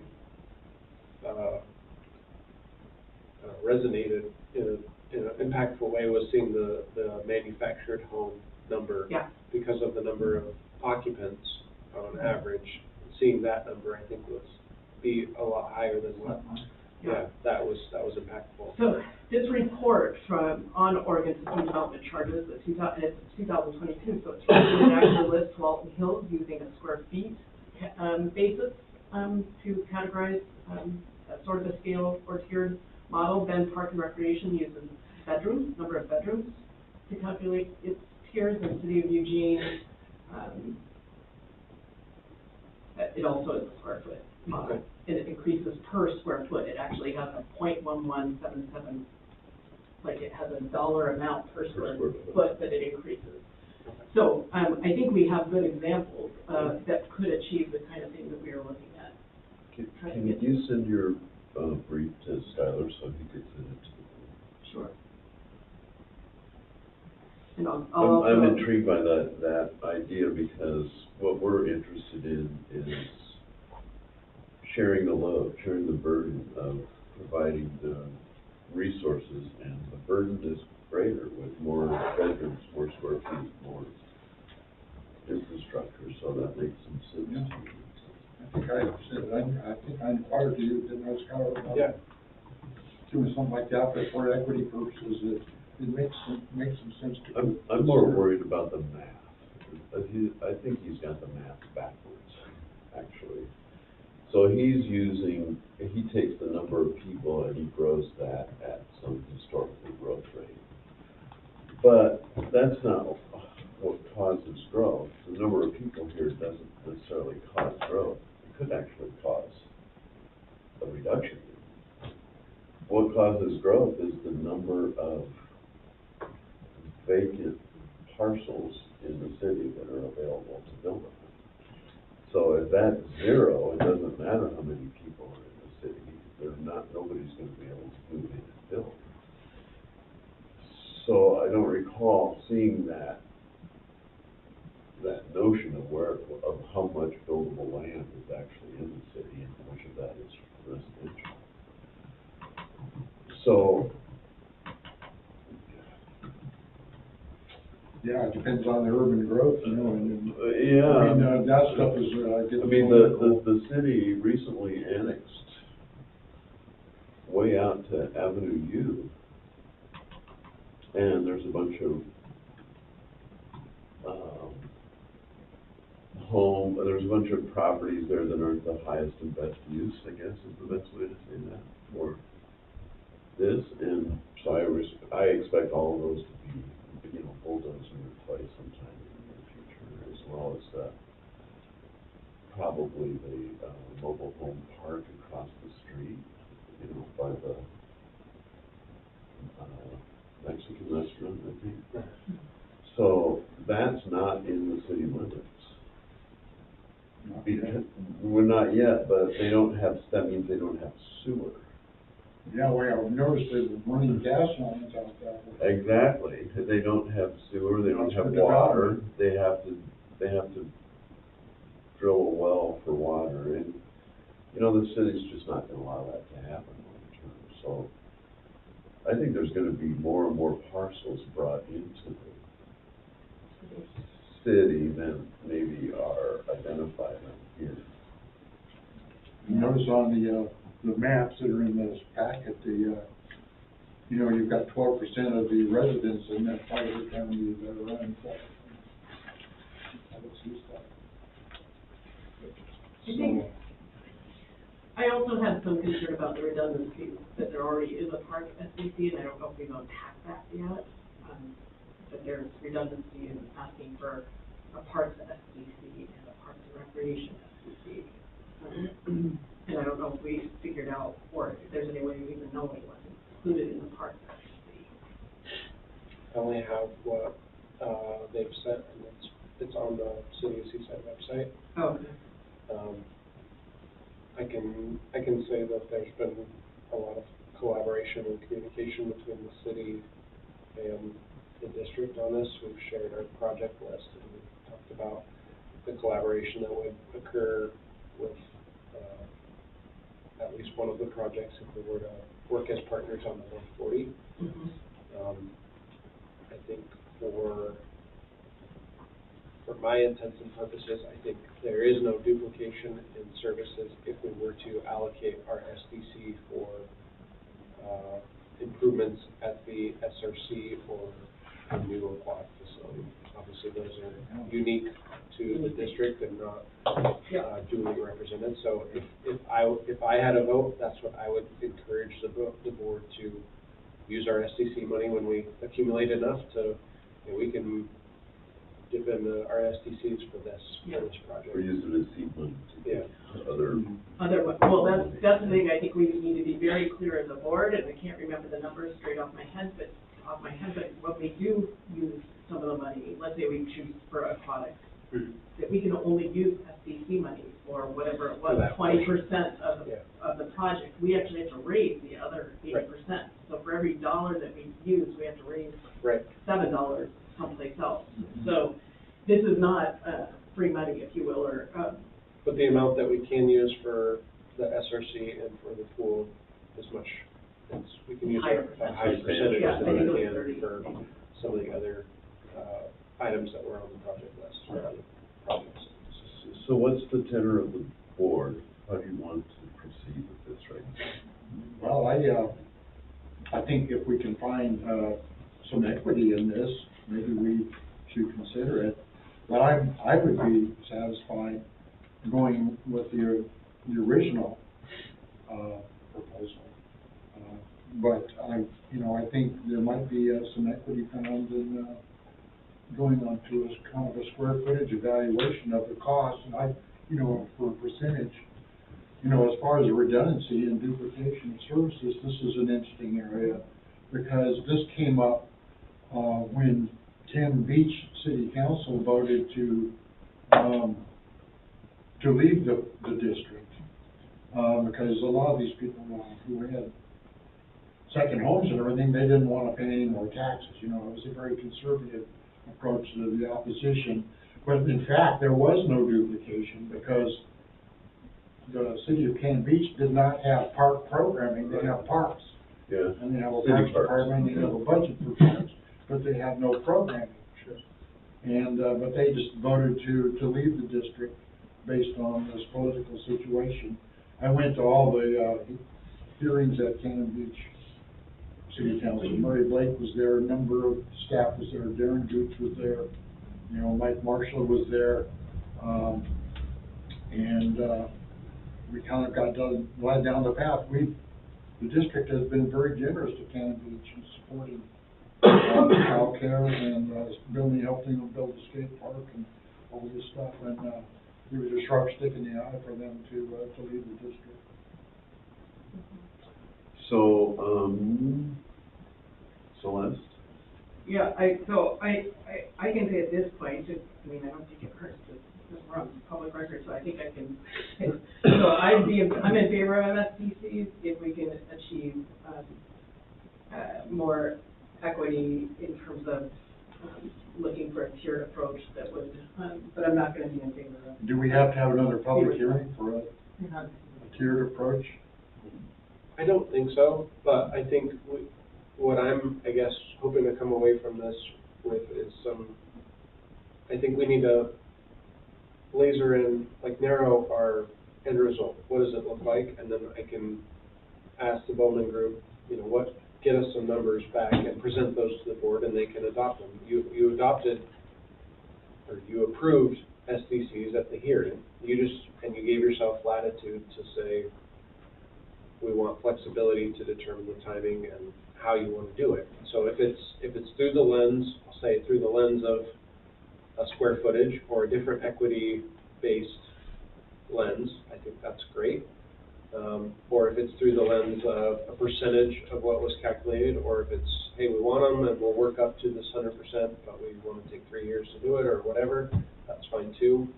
But I think probably just choosing one of those as your lens, I think is great, and give me some direction. I can coordinate the behind the scenes stuff. We'll present it back to the board, and if you choose to approve it at that point, or if you say, well, it's not really what we're thinking or whatever.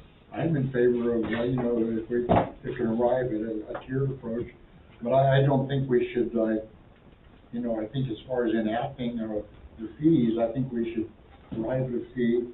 If it's gonna be tiered, then we just do it, and, not push it out 3 or 4 years. Look at the charts for our new homes and construction in the county, and it's going downhill. Part of it's the economic picture of people and cost of money, but I think we should strike while the iron is hot, and just go forward when we enact the fees. Celeste? Yeah, and like I said, so just to be transparent, I'm not in favor of adopting the maximum rates that were suggested by the original.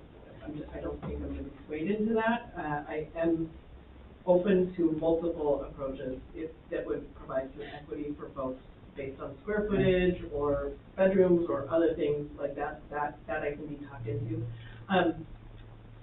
I'm interested in what Mike is saying about a phased-in approach or not a phased-in approach, and I'm curious about the why and why not of that, because I haven't thought that one through yet. So I would like some time to explore that a little bit more. Yeah, I'm just saying that, well, if we're gonna do it, let's just do it. Yeah. I don't think we should hold anybody's hand or anybody. It's the real world, and just do it. Rip the Band-Aid off. Rip the Band-Aid off. Yeah. Sue? So, my whole beginning with SDC starts with, I missed 2 hours of our meeting because I was driving. So I'm still talking to people about wrapping my head around this. I understand it is necessary. So the question I had, if you look at a schedule, a fee schedule, while I don't want to be unfair to anybody, and I'm still trying to understand this concept, and I told several people it took 21 times for me to learn a certain concept when I was in high school, and I'm only at about 10 people explaining so far. So I'm still trying to wrap my head around this, but I understand that it is maybe a necessary evil, because it's expensive. So my question is, if you take more time and with a fee schedule, is that, it takes longer to get to the amount of money that we would want and expect from this schedule. Is that because it's slow, are we actually, hurting ourselves because, instead of saying, rip the Band-Aid off, here it is, and it is here, and it's here until we change it or something like that, doing this thing where we do it at smaller increments, is that actually hurting us, hurting our bottom line, because we're taking in the money slower, a lower amount slower? Does that make sense? I kind of feel that way too, that, the phased-in approach, if we can review, if the SDC is gonna be reviewed every 5 years, by the time you get to phase 4, the next year you're gonna review the fees, and what's gonna happen then? So why not just enact, phase it in, go boom, rip the Band-Aid off, and then in 5 years review it and see what we want to do. Once we put this, if we put this in effect, is there a governing body above us, outside of us, that says, you can't do that, or is it just us? You all have the statutory authority to impose SDCs. We don't have the ability to collect the fees, so we will rely on the city and the county to help us with that, but they nor anyone else doesn't have the ability to say, no, you can't do that. Now, someone could challenge the SDC, and that's been done in other places. Even some of the places Celeste mentioned, I know THPRD has had a host of other challenges and maybe even threats of litigation, but I don't think that should be our concern right now. I think we should hone in on what kind of lens we want to look at imposing the SCC through, and if it's through a square footage or a number of bedrooms, I think that's great, and I can work with our consultants to bring a couple of different models, I guess, back, calculations, and see if those seem to meet, I'll call it the equity sniff test, and meet some of our goals, the board's governing Does that goals. answer my question? Well, I think you're asking if we get less money, and the answer is yeah, we probably do. But honestly, we're not counting on the money, and we won't really be able to utilize this money for many years. To be quite honest, I mean, it may be The numbers are gonna be so small. it may be 10 or 20 years before we have enough to really throw towards a new aquatic facility. I'm not saying we need to wait 20 years for a new aquatic facility. I'm saying it's just not. Unless we experience a rapid expansion of new homes and construction in the district boundaries, which I don't think anybody is anticipating for lots of reasons, but it will help us. And to be honest, this is why we've talked about this for 10 or 20 years, is because the sooner we do this, the more it helps the board in 20 years, the more it helps the district in 20 years have more resources to contribute to some of these projects that we identified. So I don't think it impacts the total amount that we'll have in a significant way, but I do think not having SDCs, or the longer we wait, then that obviously doesn't help us. I agree with Skylar. So a phased-in approach is going to mean that we take in less money in year one, or year two, or however long we phase it along. My only thinking right off the top of my head about why I might be more in favor of the phased-in approach is because we have multiple multi-housing developments planned in right now, and what I would not want is for our SDC to stop a 40-unit apartment building that's already planned and in the pipeline and funded and in the works, but maybe has not pulled permits yet. So a phased-in approach would allow us to give some notice to developers that have projects already in the pipeline that are going to bring some affordable housing to our community. But the developers are in a position to, of course, now if you're yourself the developer, you know, you might have a conflict of interest. I'm not a developer. Yeah, I understand what you're saying about that, but those developers, they're gonna do what they're gonna do anyway. And they'll find the money because they have banking and backers. But anyway, that's just my opinion. Yeah, but even in that case, I would think the phased-in approach could be a fairly short runway to make sure It could that be, we clear. it could be short, yes. That's what I'm realizing. I can go either way on the phased-in approach. I can be persuaded either way. I don't think it's evil. I don't. Mm-hmm. The libertarian side of my brain says, taxes. But I don't see it as evil because people are not coming to the plate time and time again. I like the notion, instead of bedrooms or square feet or whatever metric we use, I think we still need to remain on the topic that the more people that are using our services, they're paying for the services for the infrastructure that's already been provided to them. So those areas where we get more users, whether it be bedrooms or square feet, however you calculate it, I think they ought to pay more. I think the McMansion should pay more than the ADU. So I get the equity piece. So that's where where I am, I want to see, Celeste, Tracy on, what you've done so far, and what those recommendations are, and if we can get those, I think we should. I didn't make recommendations, I just did a brief, You just. just a brief of, a review of what else, I just. What's out there. What's out there, Yeah, and that's fine, I don't want to go searching myself, and if you've already done it, so. I shared it with Tyler, so. So, how did we wind up being in a position to lose out on this? If it was such I mean, why did we not have SDCs 20 years ago? I can give you at least the 10-year history, but I'll probably just do that, maybe not at this meeting. Mike may give you a more in-depth from before my time. You know, I wasn't, you know, I can't remember what position I had on the board when I brought it up. But you know, it was from my networking experience with ORPA and SDAO that brought that back to the district. And it was basically the leadership on the board at that time of two former directors I have in mind, who put the kibosh on that. Veronica Russell was this morning to listen, and I was, and then I can't remember who else was on the board at that time. It could have been, actually, it was very interesting, you know, the way things worked out.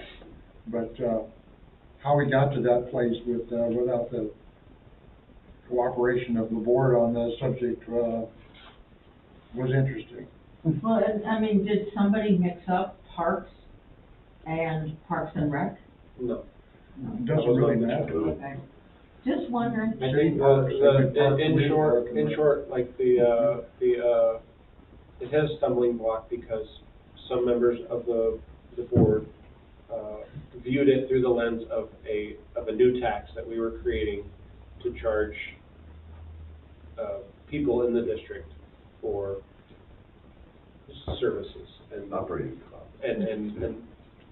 and those folks, from what I can recall, weren't in favor of any sort of new tax or anything that smelled like a new tax.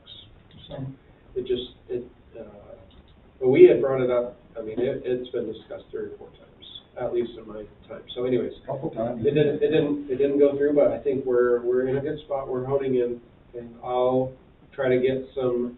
I guess what I don't know, what I would like to get clarity on is, can I present a model based on square footage or based on bedrooms? I think we need to choose one of those options. Well, maybe there are some other options that we didn't discuss. From the we brief. look at Celeste? From the consultant. Okay. Does he have any other ideas other than square footage or? He was willing to model out a square footage one, but he didn't suggest any other options in our conversations. Okay, I'd like to see what it would look like. Okay, let's work on that, and I'll bring that back in October. Okay. So is that okay that we're pushing this down the line? It is, yeah. I think Until we get it right, if we plan on having this in place by January 1st, that would be acceptable. Is that I think that October meeting would probably be the latest. I feel like we could iron out all the details to get it in place by we can January have a 1. special meeting for that if we wanted to. Sure. It's more important that you all feel like you support it and you're in I would like it to be kind of a unanimous. harmony, I guess, about the decision, and I don't think we're quite there yet. Well, I think the consensus that I'm hearing is that we support it in general, but we need to drill down into the. and I really like what Celeste found. Yeah. That passed on to you that we'll get. That's great. Okay, right, we'll is that okay, Tyler? look at it next week Yeah. again, or next month again. Like I said, Okay. nothing moves quite as swiftly as I think we want it to, so it's okay. It's kind of part of the gig. SDAO offering appointments for us. Sure. So was pleased that SEO, like I said, has a approved Oregon Government Ethics Commission training, and they are willing to come here and train the board. It's roughly a 2-hour training, but it seems like that was the consensus that the board wanted, rather than having to go attend somewhere else or attend the training as part of SDAO conference, which I believe it will be. I proposed to the SDAO staff these two dates of October 28th and November 25th. Those are our next two scheduled board meetings. As just having that be the first maybe hour or two of our board meeting, and then we can proceed to business. I also threw out a date of the second Tuesday of December, which is the 9th. We typically don't have a meeting in December. I think our meeting is scheduled for right around Christmas holiday, and I was anticipating that the board probably wouldn't meet for December. So if you wanted to schedule it for December 9th. Some of this will be based on their availability as well, but I don't know if there's any decision to make except for that this is the update, and I hope that maybe we can kind of lock in or sort of pencil in those three dates as being possible dates for this.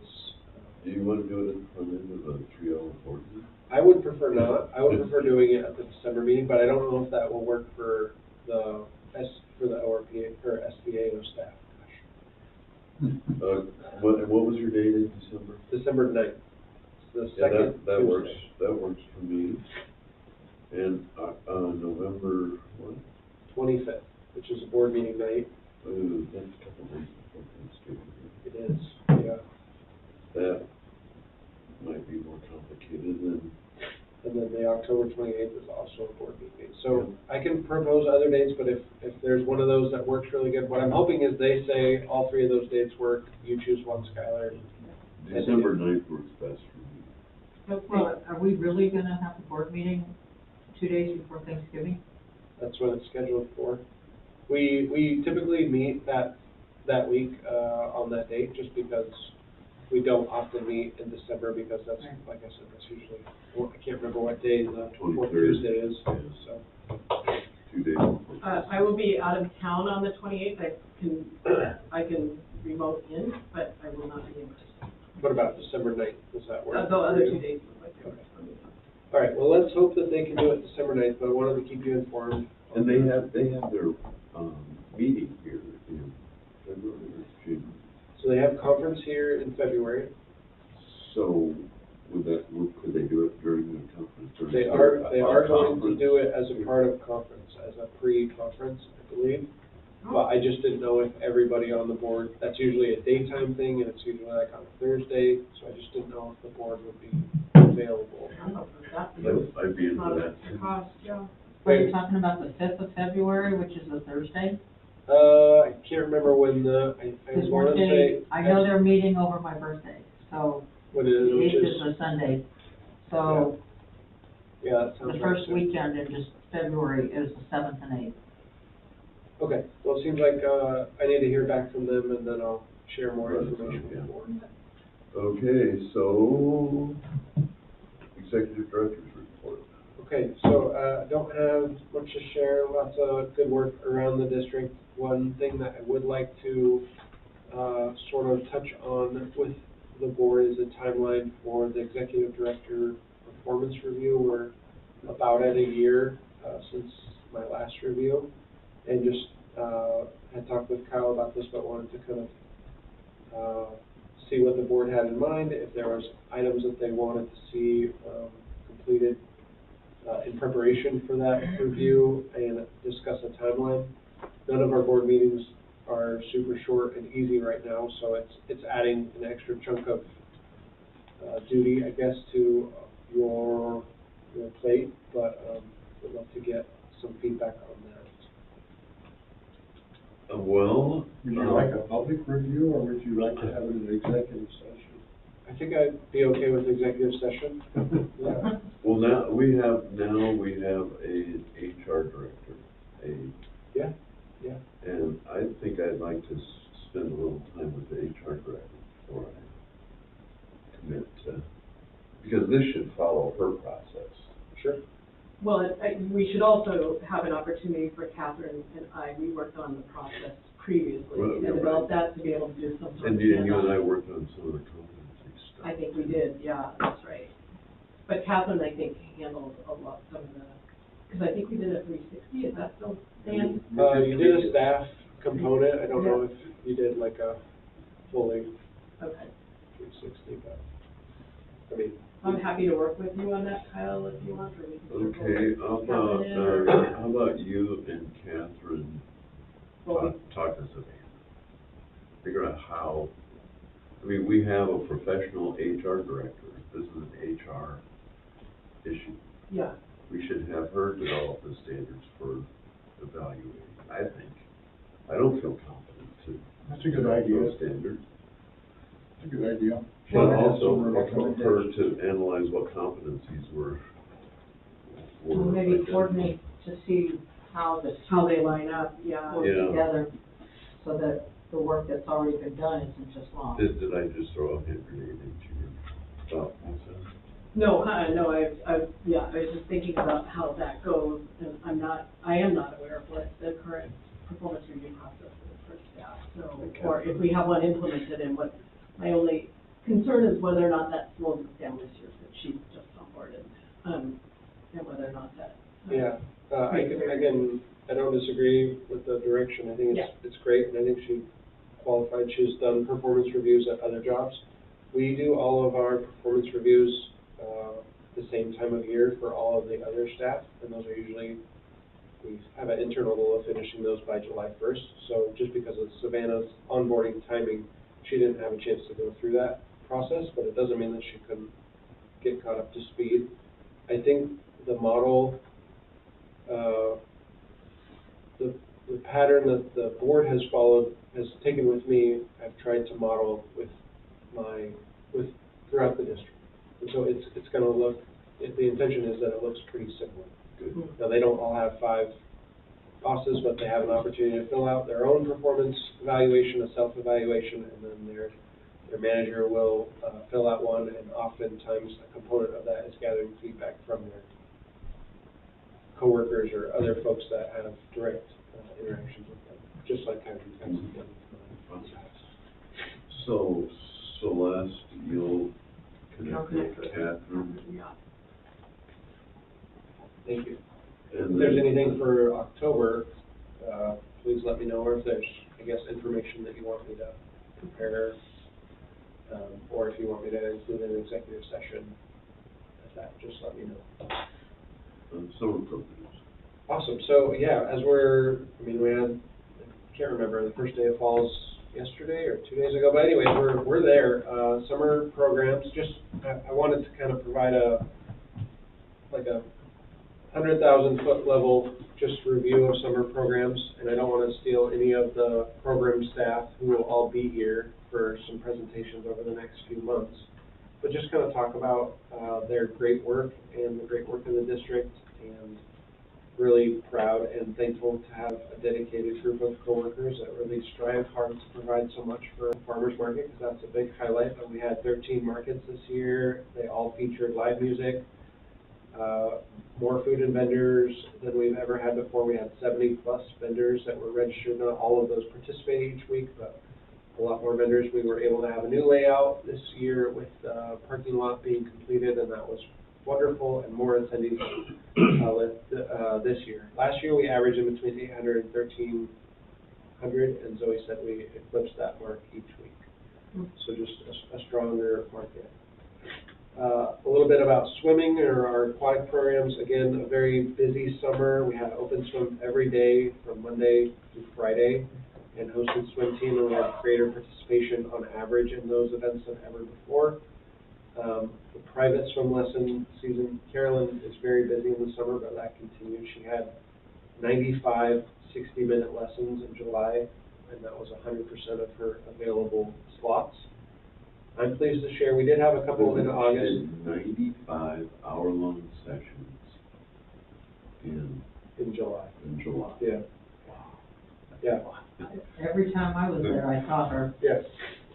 I'm pleased, we went a whole month in July with no fecal contaminations, which is strong performance. Not something we can control, but it's great. We hosted fire department swim clinics and the Warrenton Robotics Club, which I think you heard about their success a couple months ago. And then lastly, Savannah alluded to this, but we hosted a lifeguard class in July with 9 new lifeguards, and those folks have all been onboarded and started, and that's been going great.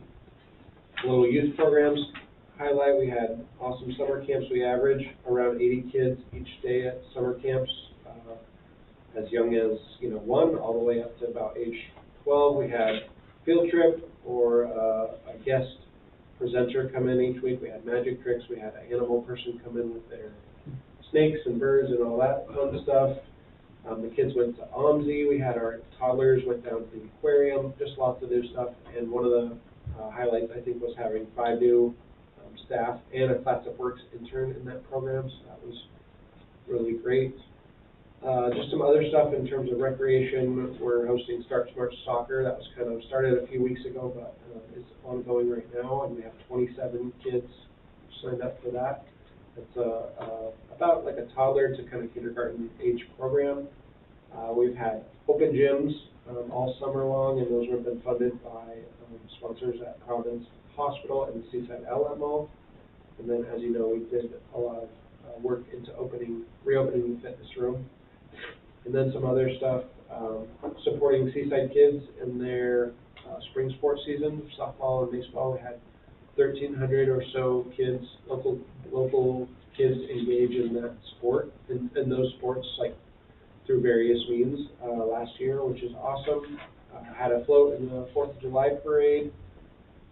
We started a high school pickleball club that's pretty active and fun, so just a lot going on. So just really want to send my appreciation and commend Aaron, the director of programs, Zoe, Lindsay, Mackenzie, and all of our staff that work hard to put on some of these great programs. Summer is a busy time for the district. Some of those numbers, Skylar, are just like phenomenal. Yeah.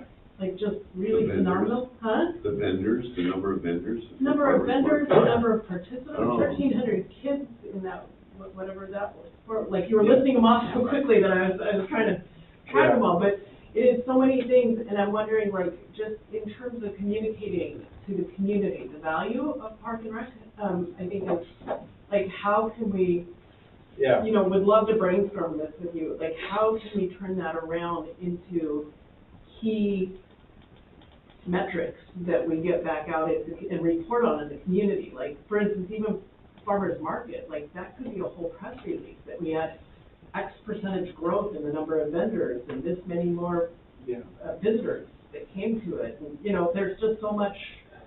Yeah, it's something that we're really. What you just said would make a very good part of the strategic plan. It is, you're not wrong. I mean, I have been saying that I think Skylar could, sorry, but I think it's true, what I've seen, Skylar could write something better than what we have. And what you just said, wow. Yeah, I really just wanted to introduce the success of the activity of summer, and it's in addition to, like, I think Seaside and the energy of Seaside feeling very different in summer with busyness and tourism and that stuff. It's also just a really busy time of year around the district, and our staff are really go, basically the whole summer. So anyways, I'm inspired, I think, by the dedication of our team. So Celeste, to your point, I think you're absolutely right. It's something that we've talked about before, you and I, and we have a big, in our SWOT analysis, this is the biggest opportunity for growth that we have, I think, to capitalize on our success and tell stories about the good work that we're doing. Well, I just think, like, I think about, and too, I don't disagree with you, like, and I think about, like, I don't even know how we wrap our heads around it, but, like, let me take an easy one probably that we could do is how many kids do we get into the pool? You talk about how important it is for kids to swim, right? You particularly talk about that. How many kids do we get into the pool at a given year? And to be able to report out on that. Unique kids. Huh? And then to be able to report out on, well, I don't care, or redundancy, right? Because we want them to come more than once, too. And to be able to report on that, and that should be part of our strategic plan, that we're trying to get to grow that number by whatever percentage we want to set for ourselves. And that should be part of the... That's the metric. That's the metric we're looking at, is how many kids we get into a pool. And yeah. How many seniors that we have some sort of connection in our community, whether it's through meals delivered or activities, right? Or how many, those kind of metrics to me are what matter and belong in our strategic plan. And when you list those, Skylar, I get really inspired too, because to me, that's the thing that is going to energize people to, to feel like they want to contribute. When I was recruited to move here, people sat down from the school district, they sat down from the housing market. I asked, Laura, who became a swimmer and a lifeguard and all that, she was 6. She was swim team, we didn't know anything about it. But the long and short of it is, what you just explained is something I, as a parent, looking at moving here, would want to have heard. Mm-hmm. There was nobody from Sunset Empire. And what had happened is a previous couple had come in, had chosen not to move here, and their feedback was, you didn't explain. We heard the hospital talking about the hospital. And by the time we got there 2 weeks later, we had all these people talking about what Seaside offered.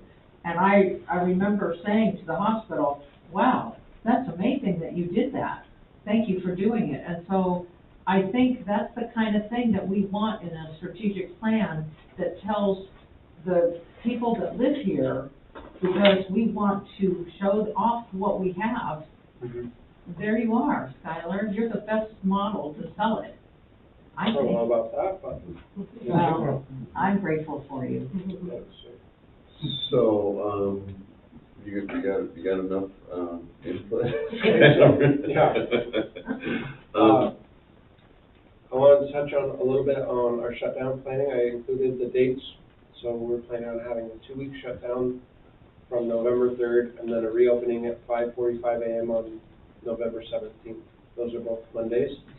And that 2-week shutdown is exactly the same as it's been for the last 3 years.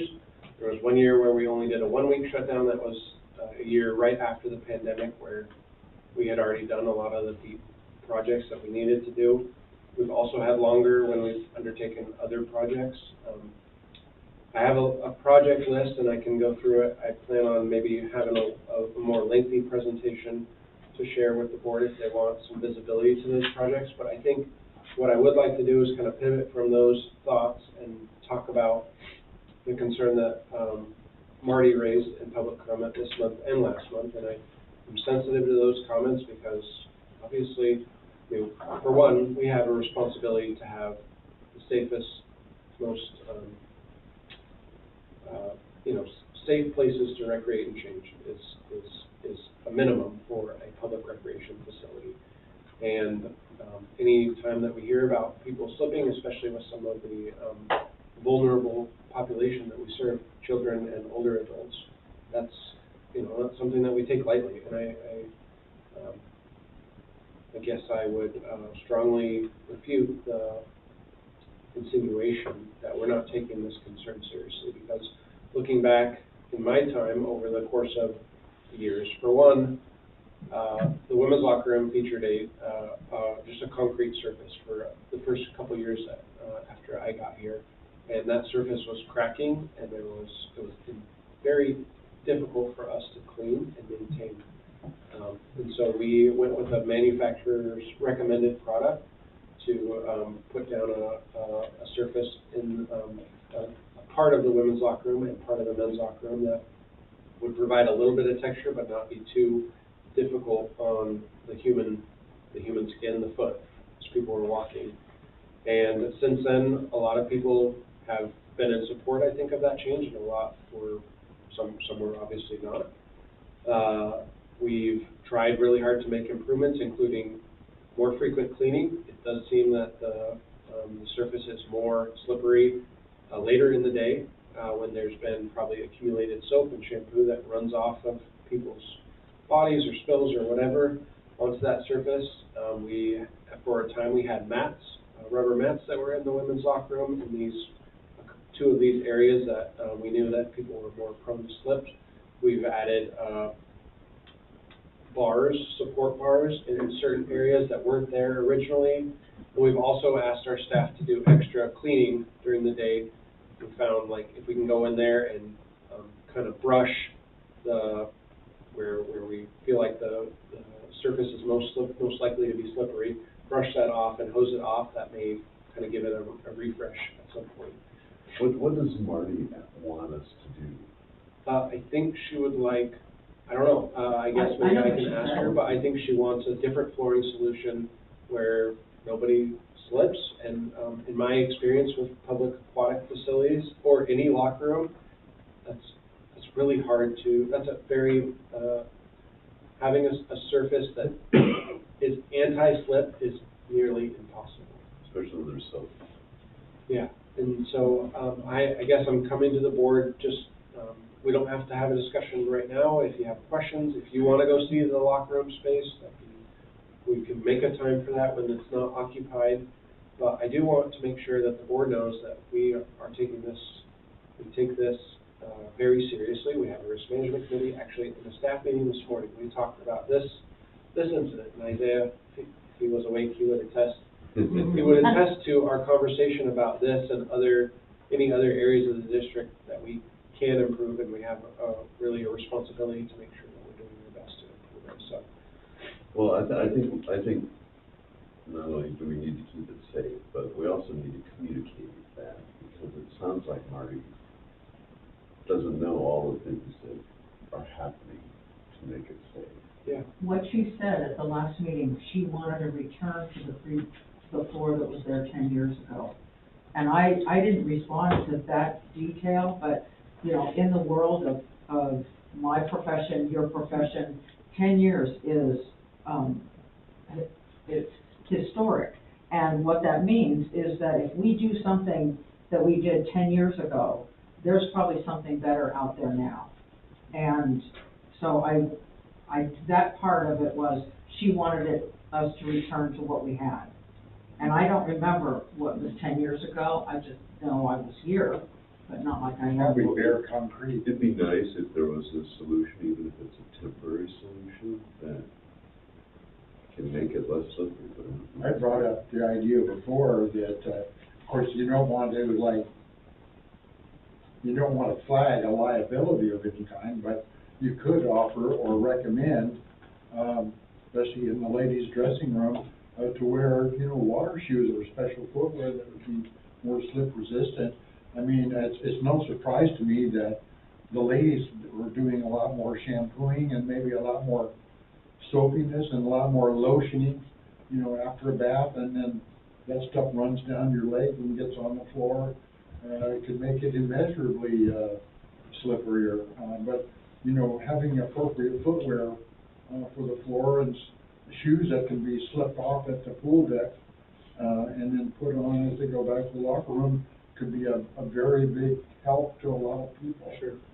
There's Some are doing that, and some, I guess it's my experience that actually the shoes make it more slippery. But it's kind of to each their own. I guess there's 100 different opinions. Oh, sorry. And one other thing that we did do was add those signs that say this is a slippery. I think they say like caution slippery floor, and those weren't there originally. Wash off thoroughly. The mats were a good solution in some ways, but what they did is rendered the space inaccessible for folks in the wheelchair because they couldn't roll over the mats.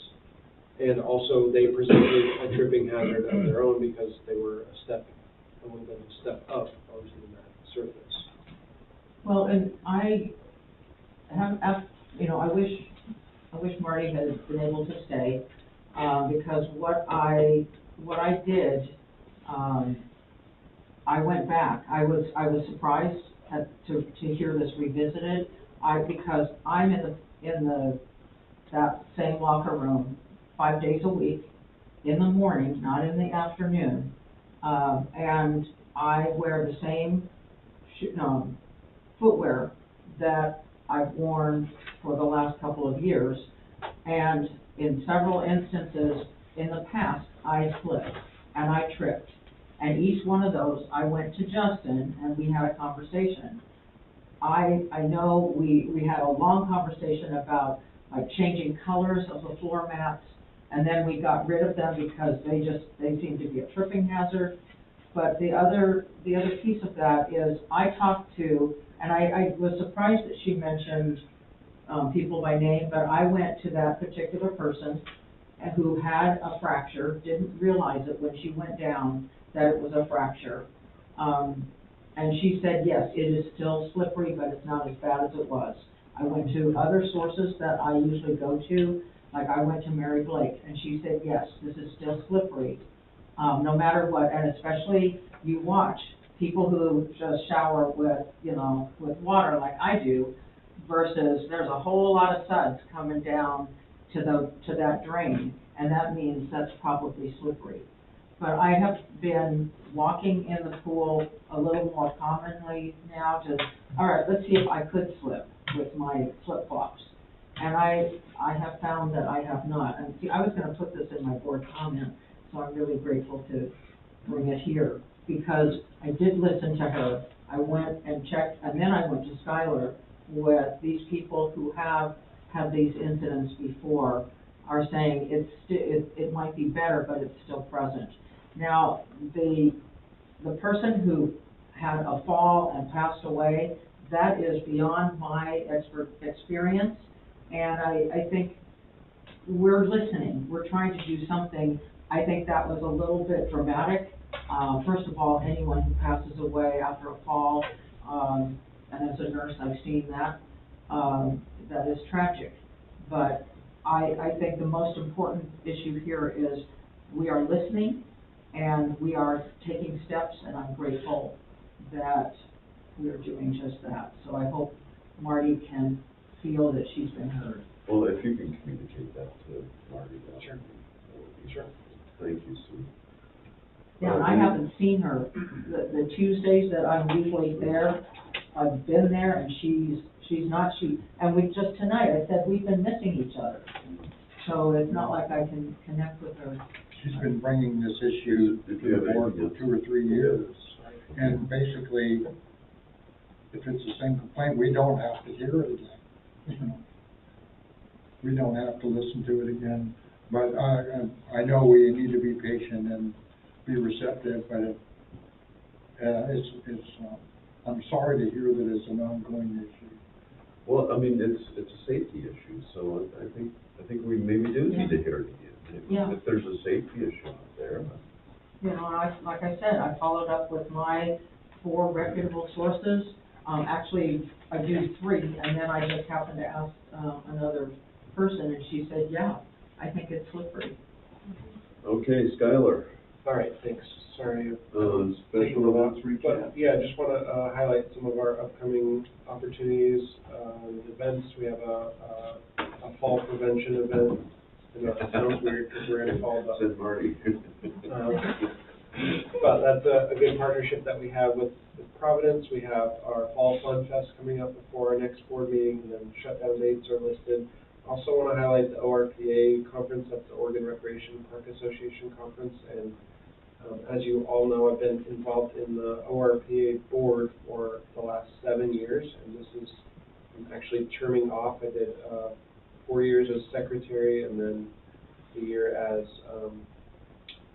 president-elect, a year as president, and then this is finishing up my year as immediate past president. And it's been a really amazing service opportunity for me, but one that I wouldn't have been able to pursue and benefit from with it were it not for the great support of the board and the district.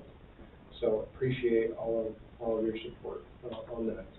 I have one other thing that's not listed, and I wasn't anticipating having to talk about this, and I'll try to help give you just a little bit of a framework here.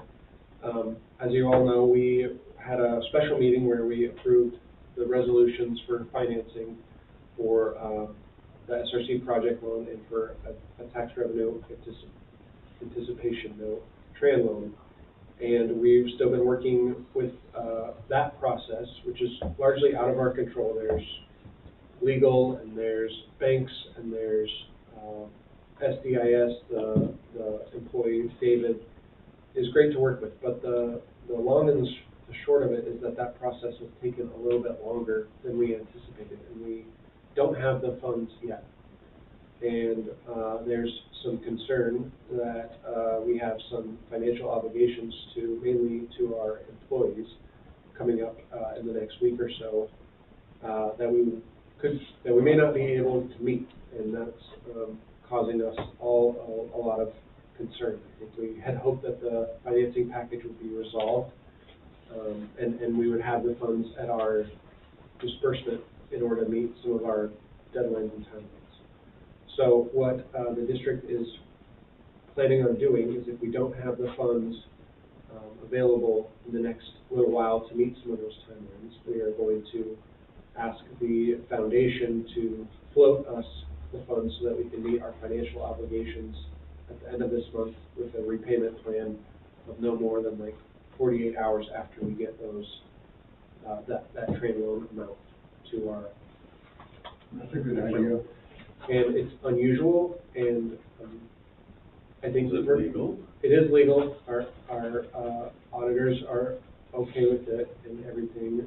They're not going to charge us. The foundation is not going to charge us interest or anything.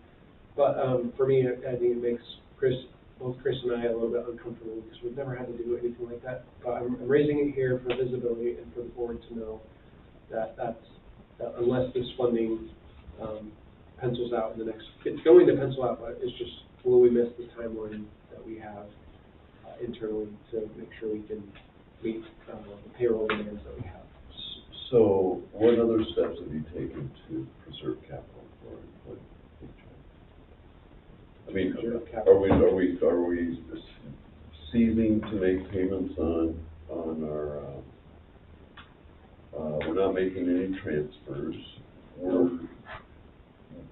We should be taking advantage of 30-day payment plans. We should be. We certainly are. And not making any capital purchases for this period of time. I mean, are we taking steps to? Yeah. You've done everything else, and this is the last. Okay.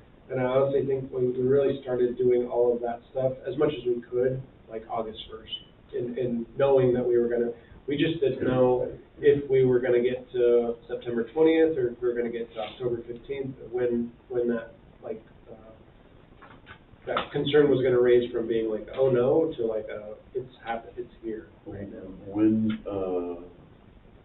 is the next paycheck? So payroll is on Friday. This coming Friday, is that the one you're worried about? It is. Or the next? I think we have the resources to meet, it sounds like, to meet most of the payroll needs, but we don't have enough to probably complete payroll without either the train loan or some other source of funds. So what, and it's monthly or bi-monthly, or? Payroll? Yeah. Payroll is Twice basically twice a month. It's every other Friday, bi-weekly. Every other Friday, so we got 2 more paychecks after this that will come in before taxes start rolling. Correct. Now, all of the tran loan and all the other loan documents were dated October 1st to have the transaction completed, and we've asked for those to be expedited basically from the beginning, and the word that we've gotten is, yes, we're working on it, we're working as fast as we can, but we're not there. We don't But have October 1st still puts us past the. Correct. Who's working on it? So there's a number of other parties associated with the loans being completed. There's the bank, there's bond counsel, there's. So the TRAN is actually a municipal bond, so it has to go to S&P, they have to rate it. They have to actually sell the bonds. Well, this is Tuesday, almost, basically Wednesday. For October 1st, yeah. Yeah, you're right. I feel like, Well, for Friday. I feel like we had some visibility to this is why we did the tran loan, but I do feel like, other than that, this could have taken us by surprise as a board, and I think that is a bit of a problem on our end. So I think this, to me, illustrates the reason that we need to be reviewing balance sheets. And financial, we should have a financial protocols.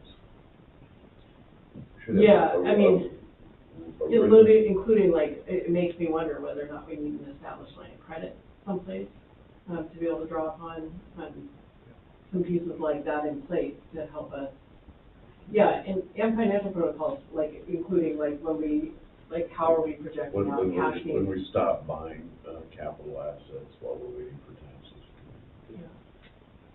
Yeah. But that should be a written protocol policy rather than, Yeah, than this is the way we do it. yeah. And if we're gonna do a trend one, we ought to apply for that in August.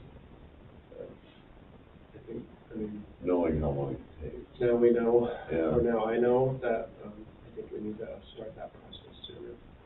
Well, I'm glad you got a solution. And to me, this illustrates too, like, this is the piece to me that, you know, I recognize that this occupancy process keeps getting pushed out, and like, we think we're done, and then we've got something else to do, and then something else to do. But we feel very strongly that we need to be going out to folks, besides trying to fund all these things internally with our own funds, that we need to be going out to folks, to support this increased capacity. We have a great, pitch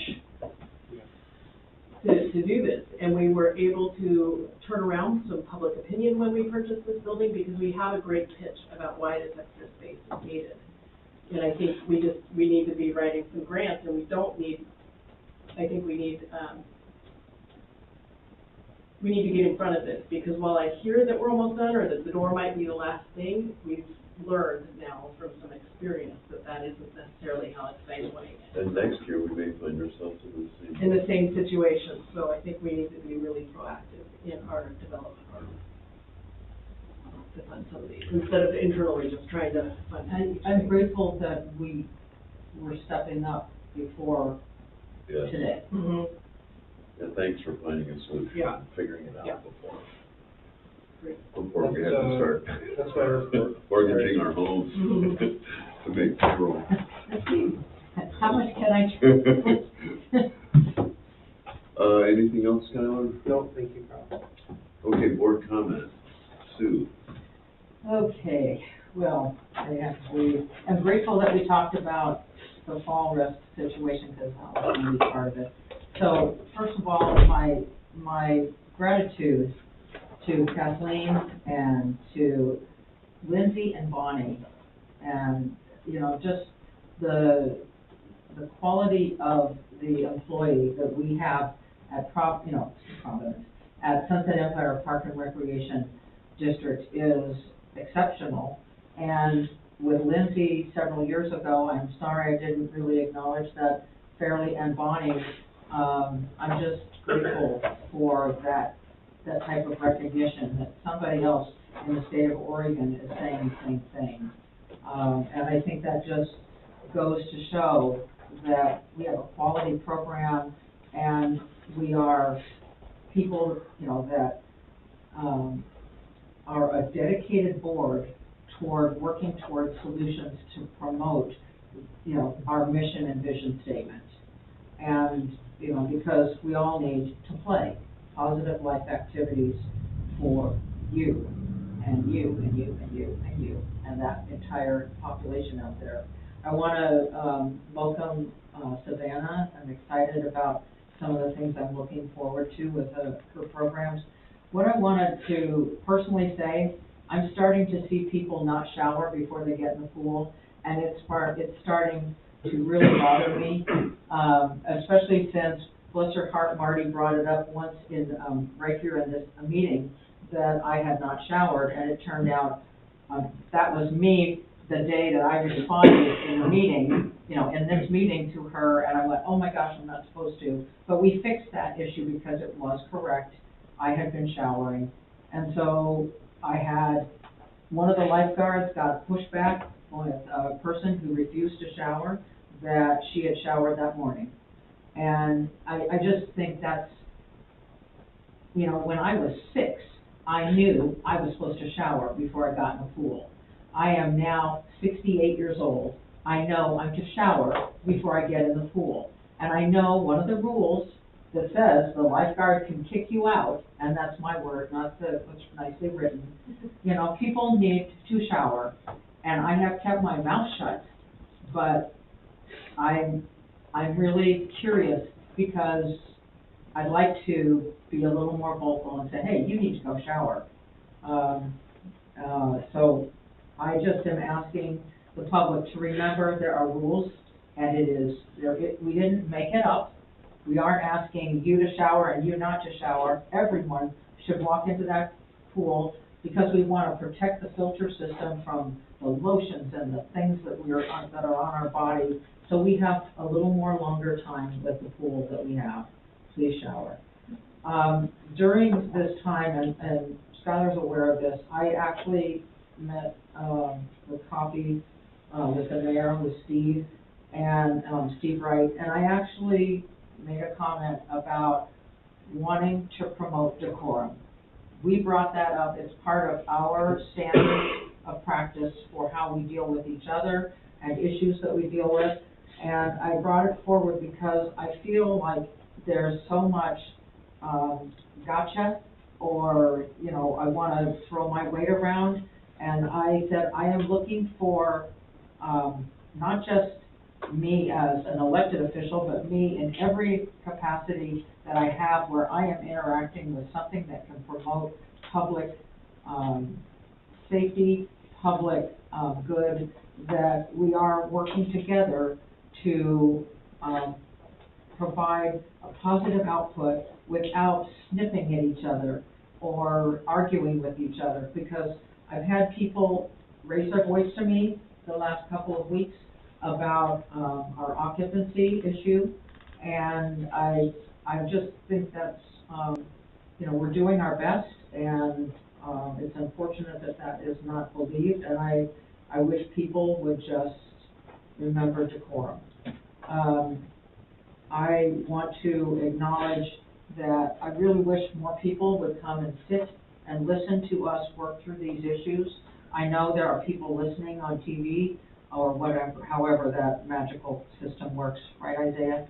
I want to acknowledge that we've got different clubs that use these facilities, and I want to acknowledge the beach wheelchairs, and they are acknowledged by a sewn-in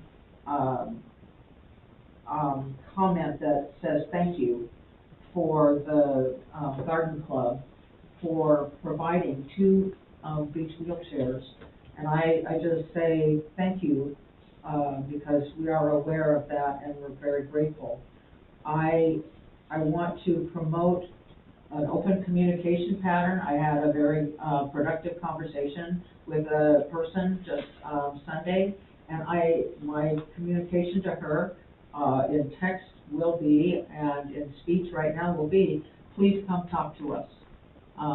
Please, because my job, my role is to take the comments and put them where they can do the most good, so that we have a positive a positive situation come out of a concern, because I do agree and I do believe that every complaint is a gift. Beyond that, I want to say I hope that we will look at ham radio because there are classes coming up in October through the college, and it is free. And I talked with Darren today. He said, I feel like every single person that he meets should have a ham radio license, because it will, quote unquote, save your bacon when cell phones are gone and computers are gone. And so that class is free. It's 3 Saturdays, 4 hours each, and at the end you test and you get a ham license, and then the fun begins. It is a safety measure as well as a communication tool that I think I can't have enough people be ham operators, so I'm right in there with Darren. I want to end my long speech, first of all, with a thank you to Skylar for everything he puts up with and still steers the ship. On Saturday, the pool was getting ready to close. I walk out because I picked up, a couple of pieces of information, and there were 5 young boys standing in a semicircle, and I just heard something, and I said, I just leaned forward on that little railing, is there something I can do to help you boys? And they were concerned about a crow that was huddled against the brick, or whatever that's called. and it caught my attention. So I come around, I had just been on a phone call with the state police about a bear up in our neighborhood. So I called Brian, the trooper. He said, this is what I want you to do. And I went back in, I got water, and provided that for the crow. And these young men, I just think we see so much negativity about our youth. And I was just so taken aback by these 5 young boys, probably 12 to 14 years of age, concerned about a crow. They weren't taunting it, they were watching it, and they got attention. And that crow is gone. We don't know what happened to it, but I was just grateful that in this day and age of the youth that could be out messing around doing something that could be nefarious, these were young men that were concerned about a bird. And I was very taken by that, and I think there is hope for the whole world when you can get the youth directing us to be kind. Thank you, Sue. Celeste? I'm just gonna ditto Sue on all of that, and just, thanks again to Skylar and your team for, again, just so much amazing work, and particularly in the summer season, it's just really fantastic to hear all the great output. Well, yeah, that was really a great rundown. Anyway, it was great to meet Savannah. I think you've made a really good hire there. She seems very with it and looking to do a good job. I think it's great. Bonnie Cave is being recognized by ORPA, and hooray for the people that nominated him.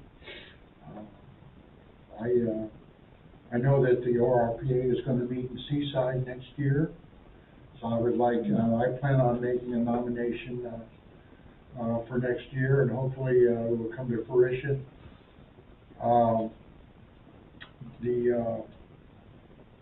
Sorry to hear about the locker room situation. I hope we can resolve that somehow, or at least, we don't want anybody to get hurt, and we don't want to see any liability for the district either. I would like to report on the high school disc golf course. That's a 9-hole disc golf course being put together up there. I talked with Aaron Johnson, who is kind of the ringleader on that, and he said he's just kind of finished completion on installing the holes. The baskets are ready to drop in. They have not built the kiosk yet with a map of the course.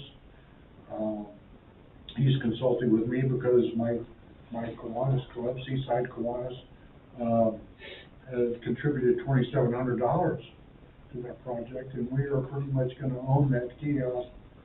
So we're getting ready to get our medallions, and he's reaching out to all the sponsors. There's some significant business sponsors for that, including Rotary, another service club like Kiwanis.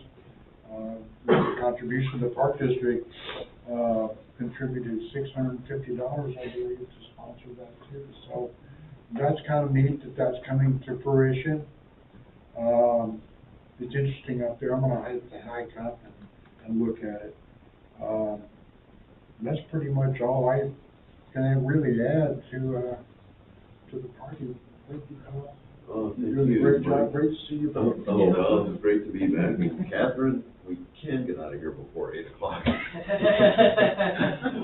Just a couple of things. Celeste, thanks for covering for me while I was out of town. In fact, the whole board went and had a board meeting while I wasn't here, so I stand on the shoulders of giants, I guess. I appreciate everything that you guys have done. Kathleen, nice work knocking it out of the park, and Savannah, it was really great to meet her and see what she's doing in the district. Sue and Skylar, you're going to have a write-up for Bonnie next meeting, so we can say some pithy things about Bonnie and how great he is. Marty, we heard you, and we are working on a fix. Give us some time and some patience, but we heard what you had to say, and we're figuring it out. And that's all I have. So unless there's any other items to come before the board, you don't have to vote on adjournment, do you? We got all the The powers. power of the chair, what is it, chair? That's the power of the chair. We, call this meeting adjourned.